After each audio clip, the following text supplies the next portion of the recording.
আজকে কলেজের ইকোনমিক্সের নতুন স্যার আসছে। এই সম্বন্ধে কারো কোনো খেয়াল আছে? হঠাৎ মিমের এমন কথা শুনে সবাই মিমের দিকে শুরু চোখে তাকায়। সবাই এমনভাবে তাকিয়ে আছে মনে হচ্ছে মিম অন্য গ্রহ থেকে পালিয়ে এসেছে। আরে জানি জানি, এই কলেজের সবগুলো স্যার বুড়া বুড়া, সবার বিয়ে হয়ে গেছে। একটা ইয়াং স্যার আনলেই তো হয়। কেন রে, ইয়াং স্যার আসলে আবার অন্যভাবে পড়া বুঝাবে নাকি? পড়া তো একটাই নাকি? আরে ধুর, তুই কিছু বুঝিসই না। আমি বলছি যদি একটা ইয়াং স্যার থাকতো তাহলে একটা প্রেম করা যেত। কি, তুই স্যারের সাথে প্রেম করতি? এত অবাক হওয়ার কি আছে? স্যারের সাথে প্রেম করলে কি কোনো সমস্যা হবে নাকি? আমাদের আরো বেশি ভালো হবে, পরীক্ষায় ভালো নাম্বার পাবো। নুসরাত, তুই যেভাবে বলছিস সেটা কিন্তু বাস্তবে সম্ভবই না।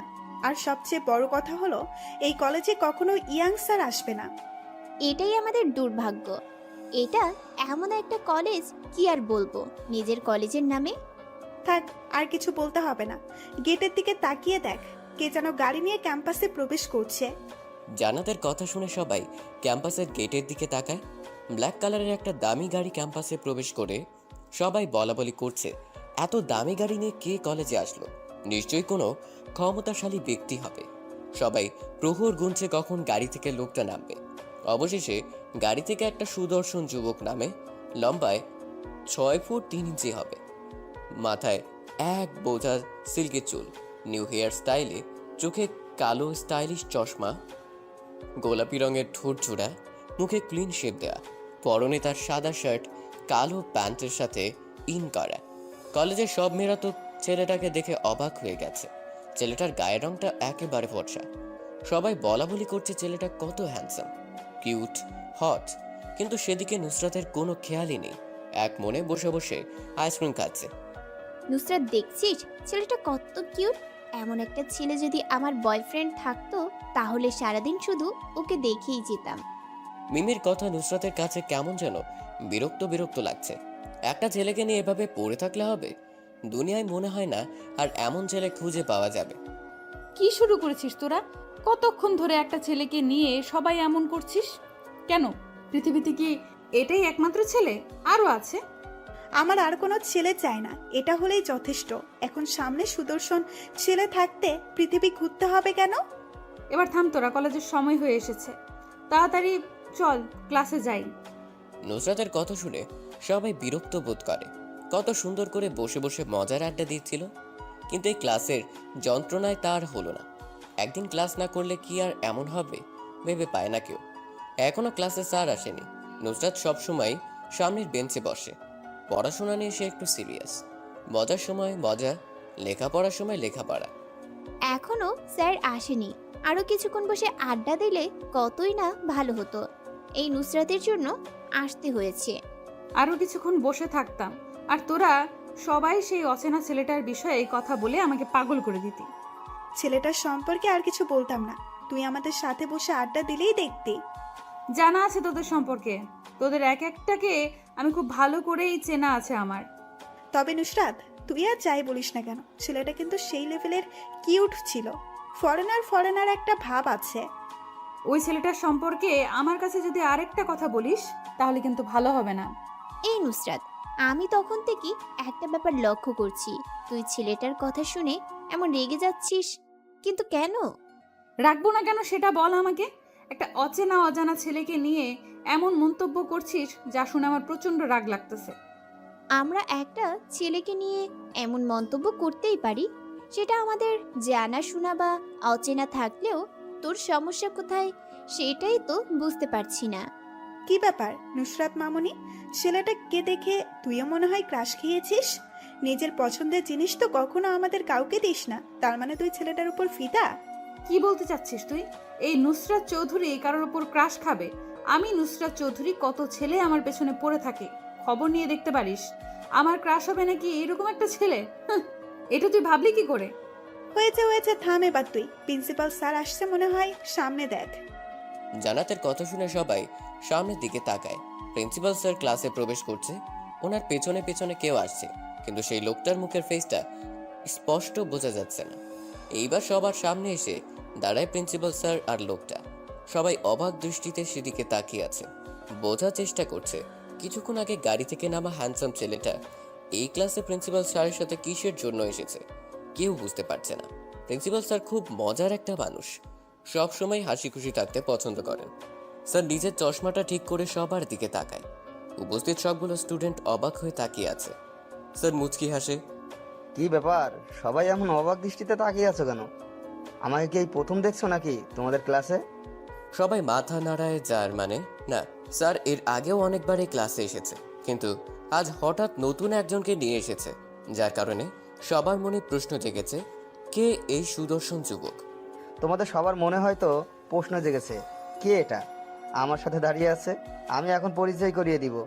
এটা তোমাদের নতুন টিচার, ইকোনমিক্সের উপর মাস্টার্স কমপ্লিট করেছে কানাডা থেকে। এখন থেকে প্রতিদিন তোমাদের এইসব বিষয়ে লেকচার শোনাবে তিনি। নতুন স্যারের সাথে তোমরা সবাই নিজেরা পরিচয় হয়ে নাও। আমি এখন যাই তাহলে। প্রিন্সিপাল স্যার ক্লাস ত্যাগ করে চলে যায়। কিছুক্ষণ আগের কলেজের সবার ক্রাশ এখন সবার স্যার। ব্যাপারটা খুবই হাস্যকর। নুসরাত এবার ভালো করে নতুন করে স্যারের দিকে তাকায়। দেখতে খারাপ না, তবে কেমন যেন একটা বিদেশি বিদেশি ভাব আছে স্যারের আচরণে। নুসরাতের কোনো দিকে খেয়াল নেই, এক দৃষ্টিতে তাকিয়ে আছে নতুন স্যারের দিকে। নিজেও কি স্যারের প্রতি আসক্ত? এটা ভেবেই নুসরাতের নিজের উপর নিজেরই রাগ হয়। নতুন স্যার নিজের পরিচয় দিতে শুরু করলেন। আমি রায়ান রহমান রিয়ান চৌধুরী, ইকোনমিক্সের উপর কানাডা থেকে মাস্টার্স কমপ্লিট করে এসেছি। আমার বাসা গুলশানে, নিজের পরিবারের সাথে থাকি। আমার বাবা ঢাকার একজন বড় বিজনেসম্যান।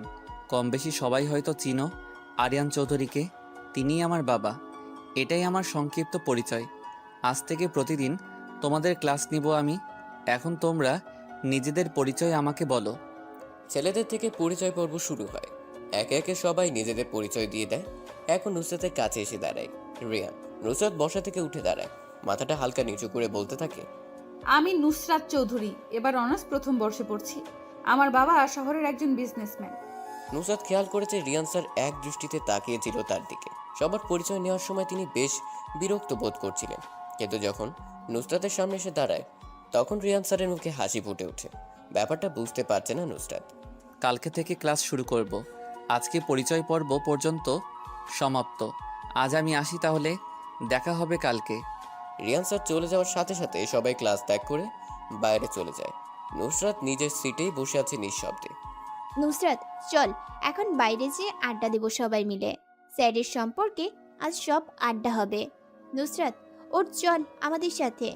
আড্ডা দেবো ঠিক আছে, কিন্তু রিয়ান স্যারের সম্পর্কে আমার সামনে কিচ্ছু বলতে পারবি না, সেটা ভালো হোক কিংবা খারাপ। সেটা পরে দেখা যাবে। এখন তুই বসা থেকে উঠে দাঁড়া আর আমাদের সাথে চল। জীবনের বিবিধ অত্যাশ্চর্য সফলতার উত্তেজনা অন্য সবাই বহন করে। জীবন এটা গুরুত্বপূর্ণ না, এক গভীরভাবে অচল মানুষ হয়তো এই নবীন শতাব্দীতে নক্ষত্রের নিচে। নুসরাতের মাথায় এখন একটা বিষয় চেপে বসে আছে, সেটা হলো রিয়ান স্যার। কেন তিনি এইভাবে তাকালো? কি ছিল সেই মায়াবী চোখের তাকানোর মাঝে? রহস্যের মায়াজাল ঘিরে ধরেছে নুসরাতকে। নুসরাত, আমি কিন্তু অনেকক্ষণ ধরে লক্ষ্য করছি তুই কেমন যেন অন্যমনস্ক হয়ে গেছিস। সকালে তো কত সুন্দর করে আমাদের সাথে জমিয়ে আড্ডা দিচ্ছিলি, কিন্তু ক্লাসে ঢোকার পর থেকে কিছু একটা নিয়ে চিন্তা করছিস তুই। নুসরাত নিজের চিন্তিত মুখে হাসি ফোটানোর বৃথা চেষ্টা করছে, কারণ সে জানাতে চায় না রিয়ান স্যারের রহস্যময় বিষয়টা। কোথায় আমি অন্যমনস্ক হয়ে আছি? তোরা নতুন স্যারের কথা বলতে বলতে আমাকে পাগল করে ফেলেছিস। এখন আবার কিন্তু সেই বিষয় নিয়ে কোনো কথা বলবি না। সবাই নিজেদের মতো করে আড্ডা দিতে থাকে। এইভাবে হয়তো তাদের সময় কেটে যাবে, কিন্তু এই ব্যস্ত শহরের অবহেলিত জনগোষ্ঠীর খবর নেওয়ার প্রয়োজন বোধ করে না কেউই। সবাই নিজেদের কাজে ব্যস্ত। এইদিকে রিয়ান কলেজ শেষ করে গুলশানে নিজের বাড়িতে চলে আসে। রিয়ানের বাবা আরিয়ান চৌধুরী গুলশানের ফাঁকা একটা বড় জায়গায় নিজের বাড়িটা স্থাপন করে দোতলায় বাড়িটা সৌন্দর্যে আশেপাশে ছড়িয়ে পড়েছে। এটাই মূলত গুলশানের সবচেয়ে সুন্দর বাড়ি। সাদা নীল হলুদ রঙের মিশ্রণে বাসাটা ঝকমক করছে। রিয়ানের গাড়ি চৌধুরী মঞ্জিলের ভিতর প্রবেশ করে। গাড়ি থেকে নেমে বাসার মেইন দরজা দিয়ে প্রবেশ করে সে। আরিয়ান চৌধুরী রিয়ানের বাবা সোফায় বসে বসে টিভিতে সংবাদ দেখছে। রিয়ান যে সোফায় হেলান দিয়ে বসে পড়ে। সে একটা সার্ভেন্টকে ডাক দিয়ে বলে ঠান্ডা পানি দিয়ে যেতে। কি ব্যাপার রিয়ান, খুব টায়ার্ড নাকি তুমি? বাইরে থেকে এসেই ফ্রেশ না হয়ে সোফায় বসে পড়লে? রিয়ানের চোখে হতাশার ছাপ, ক্লান্তিতে শরীরটা ছেয়ে গেছে। পানি না খেলে এখন গলা দিয়ে কথাও বের হবে না মনে হয়। সার্ভেন্ট রিয়ানের জন্য পানি নিয়ে আসে। রিয়ান পানি পান করে। এখন গলা দিয়ে আওয়াজ বের হবে, শরীরে হালকা শক্তির ভাব এসেছে। বাবা, আমি অনেক ক্লান্ত। দেশে এসে আজকে প্রথম অনেকগুলো জায়গায় ভ্রমণ করেছি।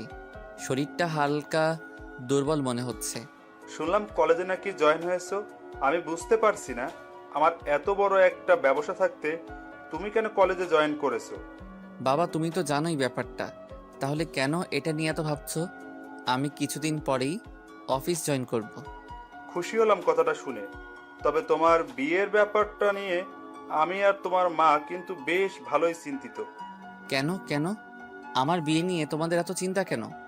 আমি আমার সিদ্ধান্ত তো তোমাদেরকে আগেই জানিয়ে দিয়েছি। আমি তো সেটা বুঝতে পারছি, কিন্তু তোমার সেটা শুনতে বা মানতে নারাজ। এখন তুমি তোমার মায়ের সাথে কথা বলে দেখো কি বলে সে। আমি এখনই যে মার সাথে এটা নিয়ে কথা বলছি, তোমাকে আর চিন্তা করতে হবে না। কথাটা বলে রিয়ান মায়ের রুমের দিকে যেতে থাকে। রিয়ানের মা রাফিয়া চৌধুরী বিছানা চোখ জোড়া বন্ধ করে শুয়ে আছে। রিয়ান যে মায়ের পাশে বসে, হঠাৎ কেউ বিছানার উপর বসায়। রিয়ানের মা চোখ জোড়া মেলে তাকায়। কখন এসেছিস বাবা?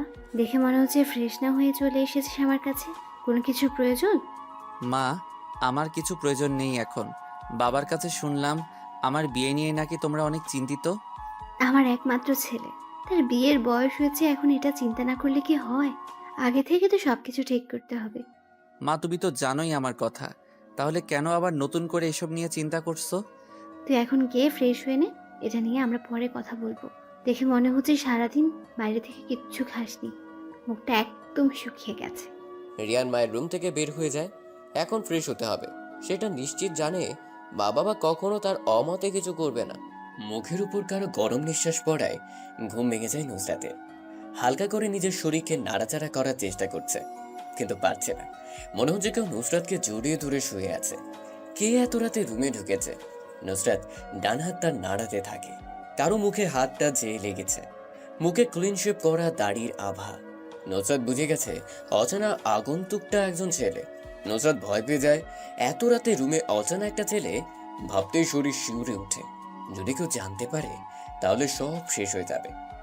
নুসরাত কিছু না ভেবে চিৎকার দিতে যাবে, তখনই তার ঠোঁটের উপর নরম কিছু একটা দিয়ে চেপে ধরা হয়। অচেনা আগন্তুকটা নিজের গোলাপি ঠোঁট জোড়া দিয়ে নুসরাতের ঠোঁট চেপে ধরে আছে। নুসরাতের পায়ে শ্বাস আটকানো অবস্থায় আগন্তুক পাগলের মতো করে নুসরাতের ঠোঁট জোড়ায় কিস করতে থাকে। প্রায় 4 মিনিট পর নুসরাত মুক্ত হয়। শোয়া থেকে উঠে বসে নুসরাত, জোরে জোরে শ্বাস চলছে। আর কতক্ষণ এই অবস্থা থাকলে নিশ্চিত মৃত্যু হতো। আগন্তুক অন্ধকারের ভিতরে নুসরাতের কানে কানে ফিসফিস করে বলতে থাকে, চিৎকার করলে তোমার মান সম্মান চলে যাবে, আমার তেমন কিছু হবে না। সো যেটা হচ্ছে সেটা হতে দাও, নয়তো কি হবে সেটা তুমি ভালো করে বুঝতে পারছো। নুসরাতের ভিতর ভয় আর অস্থিরতা গ্রাস করেছে। বুকের ভিতর কেউ মনে হয় হাতুড়ি থেরাপি দিচ্ছে। কি করবে এখন? চিৎকার করলে মান সম্মানের ছিটে ফোটাও থাকবে না। পৃথিবীতে বাঁচা অসম্ভব হয়ে যাবে যদি এখন অচেনা আগন্তুকের কথায় সাড়া দেয়। মাথায় এক বোঝা চিন্তা এসে পড়েছে। আগে কখনো ছেলে মানুষের এত কাছে যায়নি নুসরাত। আর যদি কোনো অঘটন ঘটে যায় তাহলে কি করে নিজের মুখ দেখাবে মা বাবার কাছে? দয়া করে আমার সাথে খারাপ কিছু করবেন না। আমি আমার এই মুখ কাউকে দেখাতে পারবো না। মৃত্যু ছাড়া আমার কোনো গতি থাকবে না। নুসরাত কথা বলছে আর নিঃশব্দে কান্না করছে। আগন্তুক নুসরাতের মুখটা চেপে ধরে। মৃত্যুর কথা কখনো মুখেও আনবে না, তাহলে কিন্তু খারাপ কিছু হয়ে যাবে। আমি তোমাকে ভালোবাসি, তোমার অসম্মান হবে এমন কাজ আমি কখনো করব না। অনেকদিন পর তোমাকে নিজের কাছে পেয়েছি, তাই কন্ট্রোল করতে পারছি না। নুসরাত অবাক। একটা ছেলে তাকে ভালোবাসে আর সে এটা জানেও না। কিন্তু কে এই ছেলে? পরিচিত বলে মনে হচ্ছে না। কে আপনি? পরিচয় বলেন আপনার। আমার অজান্তেই আমাকে কেউ ভালোবাসে, আমি তাকে দেখতে চাই। এমন অদৃশ্য হয়ে আসার কারণ কি? আমি তোমাকে তোমার অজান্তেই ভালোবেসে ফেলেছি। আমাকে তুমি দেখতে পারবে না। আমি আসবো কোনো একদিন তোমার সামনে নিজের পরিচয় নিয়ে, ওই দিনই না হয় আমাকে মন ভরে দেখে নিও। নুসরাত এই প্রথম কোনো এক অজানা অনুভূতির সম্মুখীন হয়েছে। এত রাতে রুমে কখনো কোনো ছেলের সাথে বসে বসে ফিসফিসে কথা বলা হয়নি। আপনি কখন যাবেন? যদি আমার বাবা মা বুঝতে পারে আমার রুমে কোনো ছেলে আছে, তাহলে কিন্তু আপনাকে আর আমাকে মেরেই ফেলবে। তোমার বাবা মা কেউ জানবে না। আমি ফজরের আগে চলে যাব। অনেকদিন পর তোমাকে কাছে পেয়েছি, ছেড়ে যেতে মন চাচ্ছে না। আমি আপনার বউ না যে আমার সাথে থাকার আশা করছে। এখন বউ না তো কি হয়েছে, একদিন তো আমার ঘর আলোকিত করে নতুন বউ সেজে আসবে। এখন না হয় ভালোবাসার মানুষ হয়ে থাকো। শখ কত আমাকে বিয়ে করার? আমি কখনো আপনার মতো মানুষকে বিয়ে করব না। আপনি এক্ষুনি চলে যান, নয়তো খারাপ কিছু করে ফেলবো আমি। কথাটা শুনে আগন্তুক নুসরাতকে পেছন থেকে জড়িয়ে ধরে নুসরাতের ঘাড়ে মুখ গুজে। আগন্তুকের গরম নিঃশ্বাসে নুসরাত শিউরে ওঠে। মনের ভিতর কেমন যেন একটা অনুভূতির সৃষ্টি হচ্ছে, যেটা আগে কখনো ঘটেনি তার সাথে। নুসরাত আগন্তুকের কাছ থেকে ছুটার জন্য নাড়াচাড়া করতে থাকে, কিন্তু আগন্তুক নুসরাতকে কোনোভাবে ছাড়ার জন্য প্রস্তুত নয়। আগন্তুক যেন আরো পাগল হয়ে গেছে, দু হাত দিয়ে নুসরাতের মুখটা সামনে এনে দুজনের কপালটা স্পর্শ করায়। দুজনের ভারী নিঃশ্বাস মুখের উপর পড়ছে। আগন্তুক নুসরাতের ঠোঁটের সাথে নিজের ঠোঁট জোড়া মিশিয়ে দেয়। কিছুক্ষণ পর নুসরাতকে ছেড়ে উঠে দাঁড়ায় আগন্তুক। নুসরাত ভয়ে কাঁপছে, সে নিজেও লজ্জায় পড়ে গেছে একটা অচেনা ছেলের সাথে। এটা কি হয়ে গেল ভাবতেই গা ছিমচিম করছে। নুসরাত ঠোঁটের কোণে হালকা ব্যথা অনুভব করে। তার মানে আগন্তুক নুসরাতের ঠোঁটে কামড় দিয়েছে। নুসরাতের রুমের দক্ষিণ পাশে একটা বড় ব্যালকনি রয়েছে, যেখান থেকে শহরটাকে বেশ ভালোই বোঝা যায়। ব্যালকনিতে অনেকগুলো ফুল চারা গাছ আছে। আগন্তুক রুমের ঠিক দক্ষিণ পাশের ব্যালকনিতে যেয়ে দাঁড়ায়। নুসরাত বিছানা থেকে নেমে ব্যালকনির দিকে যেতে থাকে, মূলত আগন্তুক কিভাবে যায় এটাই দেখার জন্য। বাইরে আলো চলছে, সেই আলোতে নুসরাত দেখতে পাচ্ছে আগন্তুকের পরনের কালো কালারের জিন্স জ্যাকেট, স্টাইলিশ ছেঁড়া প্যান্ট, মুখে কালো কালারের মাস্ক। কিন্তু আগন্তুকের মুখে মাস্ক আগে ছিল না, তাহলে এখন আসলো কোথা থেকে ভেবে পায় না নুসরাত। আগন্তুক রাতের অন্ধকারে নিঃশব্দে মিলিয়ে যায়। আজ নিজেকে বড় একা একা মনে হচ্ছে নুসরাতের। জানা নেই শোনা নেই, হঠাৎ মাঝরাতে কোনো অপরিচিত ছেলে এরকম কিছু করতে পারলো ভাবতেই পারছে না নুসরাত। কিছুক্ষণ আগের ঘটনা মনে করার চেষ্টা করলেই বুকটা ধক করে ওঠে। তবে এটা ভেবে নুসরাত একটু শান্ত হয়, ছেলেটা সত্যিই নুসরাতকে ভালোবাসে, নাহলে এত রাতে একটা ছেলে একটা মেয়েকে এত কাছে পেয়েও খারাপ কিছু করেনি। কি করার বাকি রেখেছে ছেলেটা? নুসরাতের জীবনে প্রথম একটা কালো রাতের অধ্যায় হিসেবে পরিচিত হয়ে থাকবে। এমন অবাক করা ঘটনা জীবনের শেষ মুহূর্ত পর্যন্ত মনের এক কোণে গেঁথে থাকবে নুসরাতের। আজ 2 দিন পর নুসরাত কলেজে এসেছে। ভয়ঙ্কর অতীতটা চোখের সামনে ভাসছে, নিজেকে স্বাভাবিক রাখার চেষ্টা করছে সে। অতীত নিয়ে সামান্য চিন্তাভাবনা দোষের কিছু নেই। যদি মানব জীবনের সমস্ত কিছু অতীত দিয়ে বিচার করা হয়, তাহলে সেটা শুধু দোষের নয়, বরং সেটা মানুষের ভবিষ্যতের জন্য অনেক ক্ষতিকর। সবারই একটা অতীত থাকে, যেখানে হাসি খুশি ভরা কিছু মুহূর্তের পাশাপাশি থাকে চোখ ভেজানো গল্প। কিন্তু যতই চেষ্টা করা হোক না কেন, আমরা না পারি মুছতে বা ভুলতে, বরং যতই ভুলতে চেষ্টা করি ততই মনে পড়ে যায়। অতীত ভুলে নিজেকে স্বাভাবিক রেখে স্বাধীনভাবে চলাফেরা করা। মিম, জান্নাত, রিয়া সকলে কৃষ্ণচূড়া গাছতলায় বসে বসে আড্ডা দিচ্ছে। আজ তাদের সাথে আড্ডা দিতে নুসরাত নেই। নুসরাত প্রতিদিন যেই জায়গায় বসতো, আজকে সেই স্থানটা ফাঁকা। দূর থেকে সেটা লক্ষ্য করছে নুসরাত। সে উদাস মনে গুটি গুটি পায়ে হেঁটে যায় কৃষ্ণচূড়া গাছতলায়। 2 দিন পর কলেজে নুসরাতকে দেখে কম বেশি অনেকেই অবাক। নিয়মিত আসা একটা ভালো স্টুডেন্ট কেন 2 দিন কলেজে আসছে না, বিষয়টা ভাবাচ্ছে সবাইকে। যাক বাবা, 2 দিন পর নুসরাতের দেখা মিলল। তা নুসরাত, এই 2 দিন কোথায় ছিলি? মোবাইল বন্ধ, কি হয়েছে তোর? নুসরাত কিছু বলে না, নিচের দিকে তাকিয়ে বসে আছে। নুসরাত মিথ্যা বলতে পারে না, মিথ্যে বলতে গেলে মুখে আটকিয়ে যায়।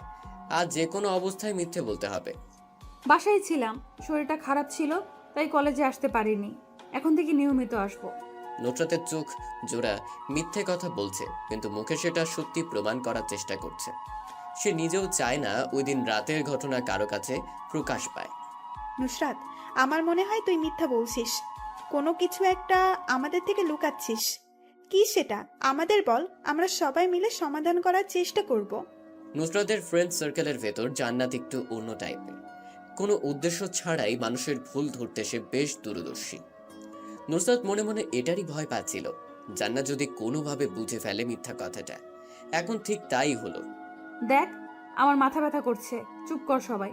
আমি তোদের থেকে কিছু লুকাচ্ছি না, যা বলছি সব সত্যি। আমার বিশ্বাস হয় না তুই সত্যি কথা বলছিস। তোর চোখ বলছে তুই কিছু একটা গোপন রেখেছিস ভেতরে। আমি এটা জেনেই ছাড়বো। জান্নাত, থাম এবার তুই। নুসরাতের মাথা ব্যথা করছে, এইসব বিষয় নিয়ে পরে কথা হবে। আমি এই বিষয়ে আর কোনো কথা বলবো না। একদিন নুসরাত নিজে আমাকে বলবে সমস্যার কথাটা, তখন হয়তো সময় ফুরিয়ে যাবে। সময় থাকতে বলতে হয় সবকিছু।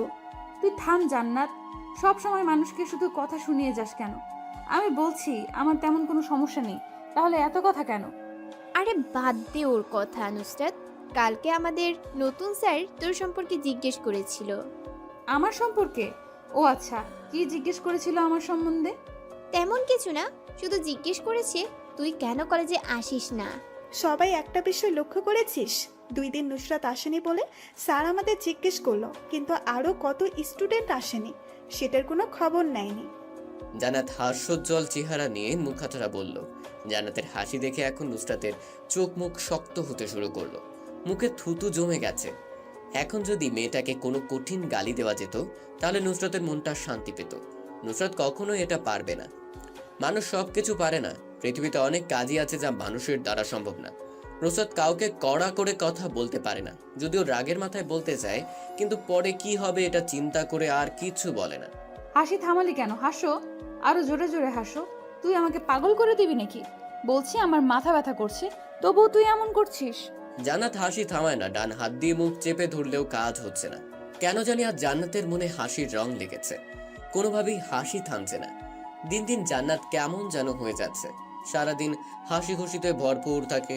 মনে হয় জান্নাতকে হাসি রোগে ধরেছে। পৃথিবীতে কি এমন অদ্ভুত রোগে আক্রান্ত হওয়া মানুষ পাওয়া যাবে? নুসরাতের ভিতরে ভিতরে রাগ বেড়েই চলেছে, কিন্তু তা সে প্রকাশ করতে পারছে না। প্রতিনিয়ত এটা একটা সমস্যা হয়ে দাঁড়িয়েছে নুসরাতের। সে চাইলেও কারোর সাথে রাগ দেখাতে পারে না। ক্লাসের সময় হয়ে এসেছে, সবাই ক্লাসের উদ্দেশ্যে রওনা দেয়। আজ রিয়ান গোলাপি রঙের একটা শার্ট সাথে কালো প্যান্ট পরেছে। অন্যদিনের চেয়ে আজকে বেশি আকর্ষণীয় লাগছে তাকে। নুসরাতের কিছুই ভালো লাগছে না, সব কিছু থেকে মন উঠে গেছে। আগের মতো মুখে উদ্ভাসিত লেগে নেই, জ্যোতিহীন মনে হচ্ছে সব কিছু। সেদিন রাতের পর থেকে নুসরাত রহস্যের মায়াজালে আটকে গেছে। অন্ধকার রজনীর বিবর্তনে অজ্ঞাত আগন্তুকটা কে ছিল এটা যতক্ষণ পর্যন্ত না জানবে ততক্ষণ নুসরাতের মনে শান্তি হবে না। সামনের বেঞ্চটা আজ ফাঁকা, নুসরাত মাঝের সারির দিকে বসেছে। আজ দ্বিতীয়বারের মতো নুসরাত পেছনের দিকে বসেছে। আগে একবার দেরি করে আসার জন্য পিছনে বসতে হয়েছিল। সামনের বেঞ্চ ফাঁকা রেখে সবাই পিছনের দিকে বসে আছো কেন?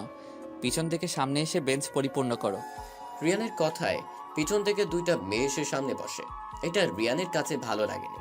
যদি অন্য কেউ এসে বসতো তাহলে মনে একটা আহ্লাদ থাকতো, কিন্তু এখন আফসোস। নুসরাত আজকে আবারও লক্ষ্য রিয়ান স্যার তার দিকে পড়ানোর ফাঁকে ফাঁকে তাকাচ্ছে। নুসরাত কি আজকে ক্লাসে উপস্থিত আছে, নাকি অন্য দিনের মতো আজও ক্লাস মিস দিয়েছে? স্যারের কথা শুনে নুসরাত একটু অবাক হয়, সাথে আবার রাগ লাগছে। এতক্ষণ তো বেশ ভালো করেই তাকিয়েছিল, কিন্তু এখন আবার এটা বলে ভাব নেওয়ার কি আছে? বুঝতে পারছে না নুসরাত। ছেলে মানুষের এটাই একটা সমস্যা, নারীদের সামনে তারা ভাব নিবেই। জীবনের বেশি সময় নিঃসঙ্গ কাটাতে হয়। ভাব নিলে যদি কোনো রূপবতী মেয়ে প্রেমে পড়ে যায়, এটার জন্য সবসময় মেয়েদের সামনে অন্যরকম ব্যবহার করতে শুরু করে। নুসরাত বসা থেকে দাঁড়িয়ে যায়। নুসরাতের দাঁড়িয়ে যাওয়া দেখে রিয়ান মুচকি হাসে। তুমি তাহলে নুসরাত, ক্লাসের টপ স্টুডেন্ট। এখন আমাকে এটা বলো যে 2 দিন ধরে ক্লাসে ছিলে না কেন? নুসরাত আহত গলায় জবাব দেয়, স্যার আমি অসুস্থ ছিলাম, যার কারণে নিজ বাসায় এই 2 দিন অবস্থান করেছি। অসুস্থ ছিলে নাকি আমি এটা জানি না। ক্লাস শেষ তুমি আমার কেবিনে আসবে, এটা নিয়ে তোমার সাথে জরুরি কথা বলতে হবে। নুসরাত অসহায় দৃষ্টিতে তাকিয়ে থাকে রিয়ানের দিকে। রিয়ানের ঠোঁটের কোণে শয়তানি হাসি। নুসরাত নিজেও জানে না ওই রহস্যময় শয়তানির হাসির মানে। নতুন স্যারের প্রথম অর্ডার নুসরাতের উদ্দেশ্য। নিজের কেবিনে ডেকেছে, হয়তোবা কোনো বড় ধরনের কারণে রেখেছে। ক্লাস শেষ, রিয়ান বেরিয়ে যায়। নুসরাত অসহায় হরিণের মতো করে চেয়ে আছে স্যারের যাওয়ার দিকে। নুসরাত তাড়াতাড়ি যা, দেখ যে রিয়ান স্যার কি গুরুত্বপূর্ণ কথা বলে তোকে। আমাদের সামনে তো কিছুই বললো না, নিজের কেবিনে নিয়ে পার্সোনালি কথা বলবে হয়তো। আমি একা কি করে যাব? তোরা কেউ চল আমার সাথে। আমাদের যেতে হবে কেন?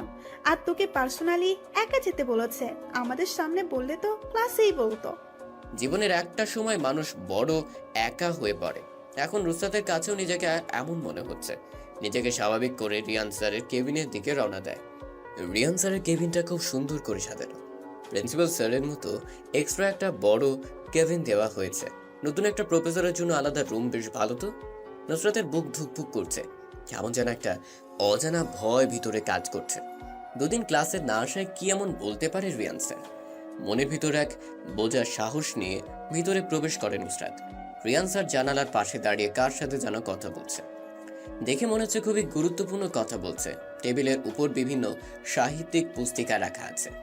সেখানে সবচেয়ে উপরের বইটা হুমায়ুন আহমেদের লেখা পেন্সিলে আঁকা পড়ি উপন্যাস। নুসরাত এই বইটা অনেকবার পড়েছে, বারবার পড়তে ইচ্ছে করে। নুসরাত নিঃশব্দে তাকিয়ে আছে উপন্যাস বইটার দিকে। রিয়ান ফোন করা শেষ করে নিজের চেয়ারে এসে বসে পড়ে। মুখে লেগে আছে রাগের আভা, সুন্দর মুখটা লাল হয়ে আছে। নুসরাত বুঝতে পারছে না কি কারণে স্যার এমন রেগে আছে। নুসরাত, তোমার মধ্যে কি কোনো শিষ্টাচার নেই? নম্রতা ভদ্রতা বজায় রেখে চলাফেরা করতে পারো না? রিয়ান বেশ রেগে মেগেই নুসরাতকে উদ্দেশ্য করে কথাটা বলেছে। হঠাৎ করে এমন রেগে কথা বলায় নুসরাত ভয় পেয়ে যায়। মানে স্যার, আমি কি করেছি? কি করনি তাই বলো। কারো কেবিনে প্রবেশ করার আগে যে অনুমতি নিয়ে আসতে হয়, এটা কি তুমি জানো না? নুসরাতের মনে ছিল না অনুমতি নিয়ে প্রবেশ করার কথা। অস্থিরতার বাঁধে সবকিছু ভুলে যায় নুসরাত। একটা কথাই মাথায় আসছিল তখন, রিয়ান স্যার কেন নিজের কেবিনে ডেকেছে। স্যার, আমি জানতাম কারো কেবিনে প্রবেশ করার আগে যে অনুমতি নিয়ে প্রবেশ করতে হয়, কিন্তু আমি তখন বেশ গভীর চিন্তায় আসক্ত ছিলাম, যার কারণে অনুমতি নিয়ে প্রবেশ করতে ভুলে যাই। আমি দুঃখিত স্যার। বুঝতে পারছি। পরবর্তী সময় যেন এই ভুলটা আর না হয়। এখন তোমাকে যে কারণে ডেকেছি তা শোনার জন্য কি তুমি প্রস্তুত? রিয়ানের গলার আওয়াজ কমে গেছে। এতক্ষণ যেমন একটু বেশি জোরেই কথা বলছিল, এখন তা প্রায় নীরব। নুসরাত লক্ষ্য করছে রিয়ান স্যারের চোখে মুখে অস্থিরতা কাজ করছে। কোনো গুরুত্বপূর্ণ কথা বলতে কি এত ভেবে চিন্তা করে বলতে হয় নাকি? এতক্ষণে এত কথা বলা যেত, কিন্তু প্রায় 10 মিনিট হয়ে গেছে। এখন পর্যন্ত রিয়ান স্যার মুখ দিয়ে কোনো বাক্য উচ্চারণ করেনি। নুসরাত বিরক্ত হয়ে গেছে দাঁড়িয়ে থাকতে থাকতে। কতক্ষণ এভাবে নিঃশব্দে চুপ করে দাঁড়িয়ে থাকা যায়? বিরক্ত হয়ে নুসরাত মুখ খুলে, স্যার, আর কতক্ষণ এভাবে দাঁড়িয়ে থাকবো? দাঁড়িয়ে থাকতে থাকতে আমার পা ব্যথা করছে। আমি আজকে আসি, আপনি অন্যদিন আমাকে যা বলার বলবেন। দাঁড়াও নুসরাত, আমাকে কথাটা আজকেই বলতে হবে। দেখো, তুমি আমাকে হয়তো তোমাদের স্যার হিসেবে কিছুদিন আগে থেকে চিনো, কিন্তু আমি তোমাকে তোমার অজান্তেই অনেক আগে থেকেই চিনি। আমার বাবার অনেক বড় বিজনেস আছে। আমি কানাডা থেকে পড়াশোনা কমপ্লিট করে এসেছি। আমি চাইলেই আমার বাবার বিজনেস সামলাতে পারতাম, কিন্তু আমি তা না করে একজনের জন্য এই কলেজে প্রফেসর হিসেবে জয়েন হয়েছি। রিয়ান কথাগুলো এক নিঃশ্বাসে বলে থামে। স্যারের কপালে হালকা ঘাম জমেছে। নিজের রুমালটা দিয়ে ঘাম মুছে নেয় তিনি। নুসরাত বুঝতে পারছে না কার জন্য এত কিছু ত্যাগ করে রিয়ান এই কলেজে জয়েন হয়েছে। স্যারকে সেই ব্যক্তি যার জন্য আপনি এত কিছু ত্যাগ করে এখানে জয়েন হয়েছেন। রিয়ান মুচকি হেসে বললে, তুমি? আমি? আমার উদ্দেশ্যে আপনি এই কলেজে জয়েন করেছেন মানে কি স্যার? আমাকে একটু বুঝিয়ে বলবেন দয়া করে। মানে তো কিছু একটা আছে, সেটা কি এখনই জানা প্রয়োজন? সব কিছুতে এত আগ্রহ থাকতে নেই। আগ্রহ থাকবে না কেন? একটা লোক আমার কারণে নিজের স্বার্থ ত্যাগ করে কলেজে এসেছে। কি সেই কারণ, এটা জানার জন্যই আমার এত আগ্রহ। যদি সেই কারণটা হয় পবিত্র ভালোবাসা, মনের গহীনে সাজানো সুপ্ত অনুভূতিগুলোর প্রেমে পড়া, তাহলে এই কারণটা কি যথেষ্ট নয়? কি বলছে রিয়ান স্যার? কিছুই বুঝতে পারছে না নুসরাত। ভালোবাসা, এখানে ভালোবাসা আসলো কোথায় থেকে? আবার রোমান্টিক কথাবার্তা চলছে। নুসরাতের কোনো ব্যাপারে জানার আগ্রহটা একটু বেশি। ছোট থেকে এটা নুসরাতের একটা শখ বলা যেতে পারে। সে রহস্যময় কথাবার্তা বলতে পছন্দ করে না, তবে রহস্যময় কথার রহস্য উন্মোচন করতে ভালো লাগে। ভালোবাসা, এখানে ভালোবাসা আসলো কোথা থেকে স্যার? আপনি কি বলছেন এসব? দেখো নুসরাত, আমি এত কিছু ভেঙে বলতে পারবো না। সামনাসামনি বলে দিচ্ছি, আমি তোমাকে অনেক আগে থেকেই ভালোবাসি, কিন্তু সেটা আজ পর্যন্ত বলতে পারিনি তোমাকে। আজ বলে দিয়েছি। আমি জানি তোমার কোনো ছেলের সাথে রিলেশন নেই, আর থাকলেও আমি সব কিছু সমাধান করে নিতাম। তোমাকে আমি ভালোবাসি। আজ থেকে এটা ভালো করে মাথায় গেঁথে ফেলো। নুসরাতকে কোনো কিছু বলার সুযোগই দিচ্ছে না রিয়ান। একটার পর একটা কথা বলেই চলেছে। নুসরাত এগুলো কিছুই শুনছে না। নুসরাতের মাথায় এখন একটাই কথা ঘুরপাক খাচ্ছে, রিয়ান স্যার ওকে ভালোবাসে। প্রথম দিন রিয়ানের রহস্যময় চাহনির মানে এখন বেশ ভালো করেই বুঝতে পারছে নুসরাত। স্যারের সাথে স্টুডেন্টের প্রেম ভালোবাসার সম্পর্ক, এটা কিভাবে সম্ভব? সমাজ কি এটা মেনে নিবে? নুসরাত কখনো রিয়ানকে ভালোবাসতে পারবে না, কারণ নুসরাতের বাবা এসব প্রেম ভালোবাসার বিশ্বাসী না। তিনি মনে করেন এখনকার ছেলে মেয়েরা এই প্রেম ভালোবাসাকে কোনো ছেলে খেলা মনে করছে। ইচ্ছে হলো প্রেম করো, পরে ছোট একটা কারণ দেখিয়ে সেটা ভেঙে ফেলা, এটাই এখনকার ছেলে মেয়েদের কাজ। রিয়ান এক দৃষ্টিতে তাকিয়ে আছে নুসরাতের দিকে। কি ভাবছে মেয়েটা এতক্ষণ ধরে? কখন রিয়ান প্রেম নিবেদন করেছে এখনো কোনো উত্তর সে পায়নি। নুসরাত কি এখন রিয়ানকে সরাসরি না করে দিতে পারবে? ব্যাপারটা কেমন যেন দেখায়। একটা ছেলে নুসরাতের জন্য এত কিছু ত্যাগ করে এসেছে ভালোবাসা পাওয়ার জন্য। নিজের ভিতর সংকোচ তৈরি হয়েছে নুসরাতের। কি উত্তর দিবে এখন রিয়ানকে? স্যার, আমার বাবা মা মেনে নেবে না এই ধরনের কোনো সম্পর্ক। আমি চাই না এমন কোনো সম্পর্ক আমাদের মাঝে গড়ে উঠুক যা পরবর্তীতে সমাজে আমাকে নিয়ে, আমার বাবা মাকে নিয়ে কটু কথা শুনতে হয়। মেয়েদের একটাই সমস্যা, সেটা হলো একটা ছেলে একটা মেয়েকে প্রপোজাল করলে মেয়েটার প্রধান উক্তি হলো বাবা মা মেনে নিবে না। আরে মেয়েটা কি তার বাবা মাকে একবারও জিজ্ঞেস করেছে এই ব্যাপারে? না, সে বাবা মাকে জিজ্ঞেস না করেই একটা ছেলের প্রপোজাল রিজেক্ট করে দেয়। নুসরাত, তুমি আমার প্রপোজাল রিজেক্ট করার পর আমি তোমাকে ছেড়ে দিব এটা মোটেই ভেবো না, কারণ আমি অন্য সব ছেলেদের মতো করে তোমাকে ভালোবাসিনি। প্রেম ভালোবাসায় বাধা আসবেই, তাই বলে কি আমি ছেড়ে চলে যাব? তা কখনো না। আমি অনেক আগে থেকেই তোমাকে পছন্দ করতাম। এই পছন্দটা একসময় ভালোবাসায় রূপ নিয়েছে। আমি তোমার নেশায় আসক্ত। নুসরাত খুব মনোযোগ দিয়ে রিয়ানের কথাগুলো শুনছে। সব কথায় তুলনামূলক যুক্তি আছে, কিন্তু নুসরাতের কিছু করার নেই। তার হাত বাঁধা। এই সমাজের মানুষের কাছে পবিত্র ভালোবাসাগুলোর কোনো দাম নেই। স্যার, আমার কিচ্ছু করার নেই, আমার হাত বাঁধা। আমি চাইলেও আপনাকে ভালোবাসতে পারবো না। ভালো তুমি আমাকেই বাসবে সেটা সময় বলে দিবে। আমি অনেক বছর অপেক্ষা করেছি, আর অপেক্ষা করার মতো ধৈর্য আমার নেই। তোমাকে আমার প্রয়োজন, সেটা আমি যে কোনো পদ্ধতিতে পেয়ে ছাড়বো। কেউ বাধা দিতে আসলে আমি মেরে ফেলবো তাকে। আপনার যা ইচ্ছা আপনি তা করেন, এর মধ্যে আমি নেই। আমাকে এখন যেতে হবে, নয়তো সবাই খারাপ কিছু চিন্তা করবে। নুসরাতের কথাটা শোনা মাত্র রিয়ান চেয়ার থেকে উঠে দাঁড়ায়, কেবিনের দরজাটা লক করে ফেলে। নুসরাত রিয়ানের এমন কাণ্ডে ভয় পেয়ে যায়। রিয়ান নুসরাতের দিকে গুটি গুটি পায়ে এগোতে থাকে। নুসরাত এক পা করে পেছাতে থাকে রিয়ানের থেকে। পিছাতে পিছাতে একসময় টেবিলের সাথে ধাক্কা লাগে, পিছন যাওয়ার আর জায়গা নেই। নুসরাত নিজের হাত দিয়ে টেবিল চেপে ধরে আছে। মনের ভিতর ভয় সৃষ্টি হয়েছে। রিয়ান নুসরাতের ভয় পাওয়া মুখের ফেসটা দেখে শয়তানি হাসি দেয়। রিয়ান নুসরাতের অনেক কাছে চলে এসেছে। দুজনের মধ্যে এখন এক আঙ্গুল সমপরিমাণ দূরত্ব। নুসরাতের বুকের ভেতর মনে হচ্ছে ট্রেন ছুটছে। কপালের আশেপাশে বিন্দু বিন্দু ঘাম জমেছে। চুলগুলো সেই ঘামে লেপ্টে রয়েছে। রিয়ান বিষয়টা খেয়াল করলো, নুসরাতকে অনেক আকর্ষণীয় লাগছে। নিজ হাত দিয়ে নুসরাতের লেপ্টে থাকা চুলগুলো কানের পেছনে গুজে দেয় রিয়ান। নুসরাত রিয়ানের থেকে অনেকটা খাটো, যার কারণে রিয়ানের বুকের হার্টবিটের ধুকপুক আওয়াজ ভালো করে শুনতে পাচ্ছে সে। রিয়ানের দেওয়া বডি স্প্রের ঘ্রাণটা নুসরাতের কাছে পরিচিত মনে হচ্ছে। ওই দিন রাতের অচেনা আগন্তুকের শরীর থেকেও এমন একটা ঘ্রাণ বেরিয়েছিল। আবার আজ একই ঘ্রাণ রিয়ানের শরীর থেকে পাওয়া যাচ্ছে। ব্যাপারটা কেমন যেন রহস্যময় লাগছে নুসরাতের কাছে। হঠাৎ নুসরাতের মুখের উপর রিয়ান ফু দেয়। নুসরাত হালকা কেঁপে উঠে। রিয়ানের চোখ জোড়া কি যেন বলতে যাচ্ছে, কিন্তু নুসরাত বুঝতে পারছে না। অনেক মানুষ আছে যারা আরেকজনের চোখের ভাষা বুঝতে পারে। নুসরাত আজ পর্যন্ত কারো চোখের ভাষা বুঝতে পারেনি। স্যার, কি করছেন এগুলো? ছাড়েন আমাকে, আমি চলে যাব এখান থেকে। রিয়ান নিজের বাম হাতটা দিয়ে নুসরাতের কোমর চেপে ধরে। নুসরাত কেঁপে ওঠে। নিজের ভিতর কেমন যেন একটা অন্যরকম অনুভূতি তাড়া করছে। রিয়ানের ডান হাতটা নুসরাতের চুলের পিছনে ঘাড়ে ধরে আছে।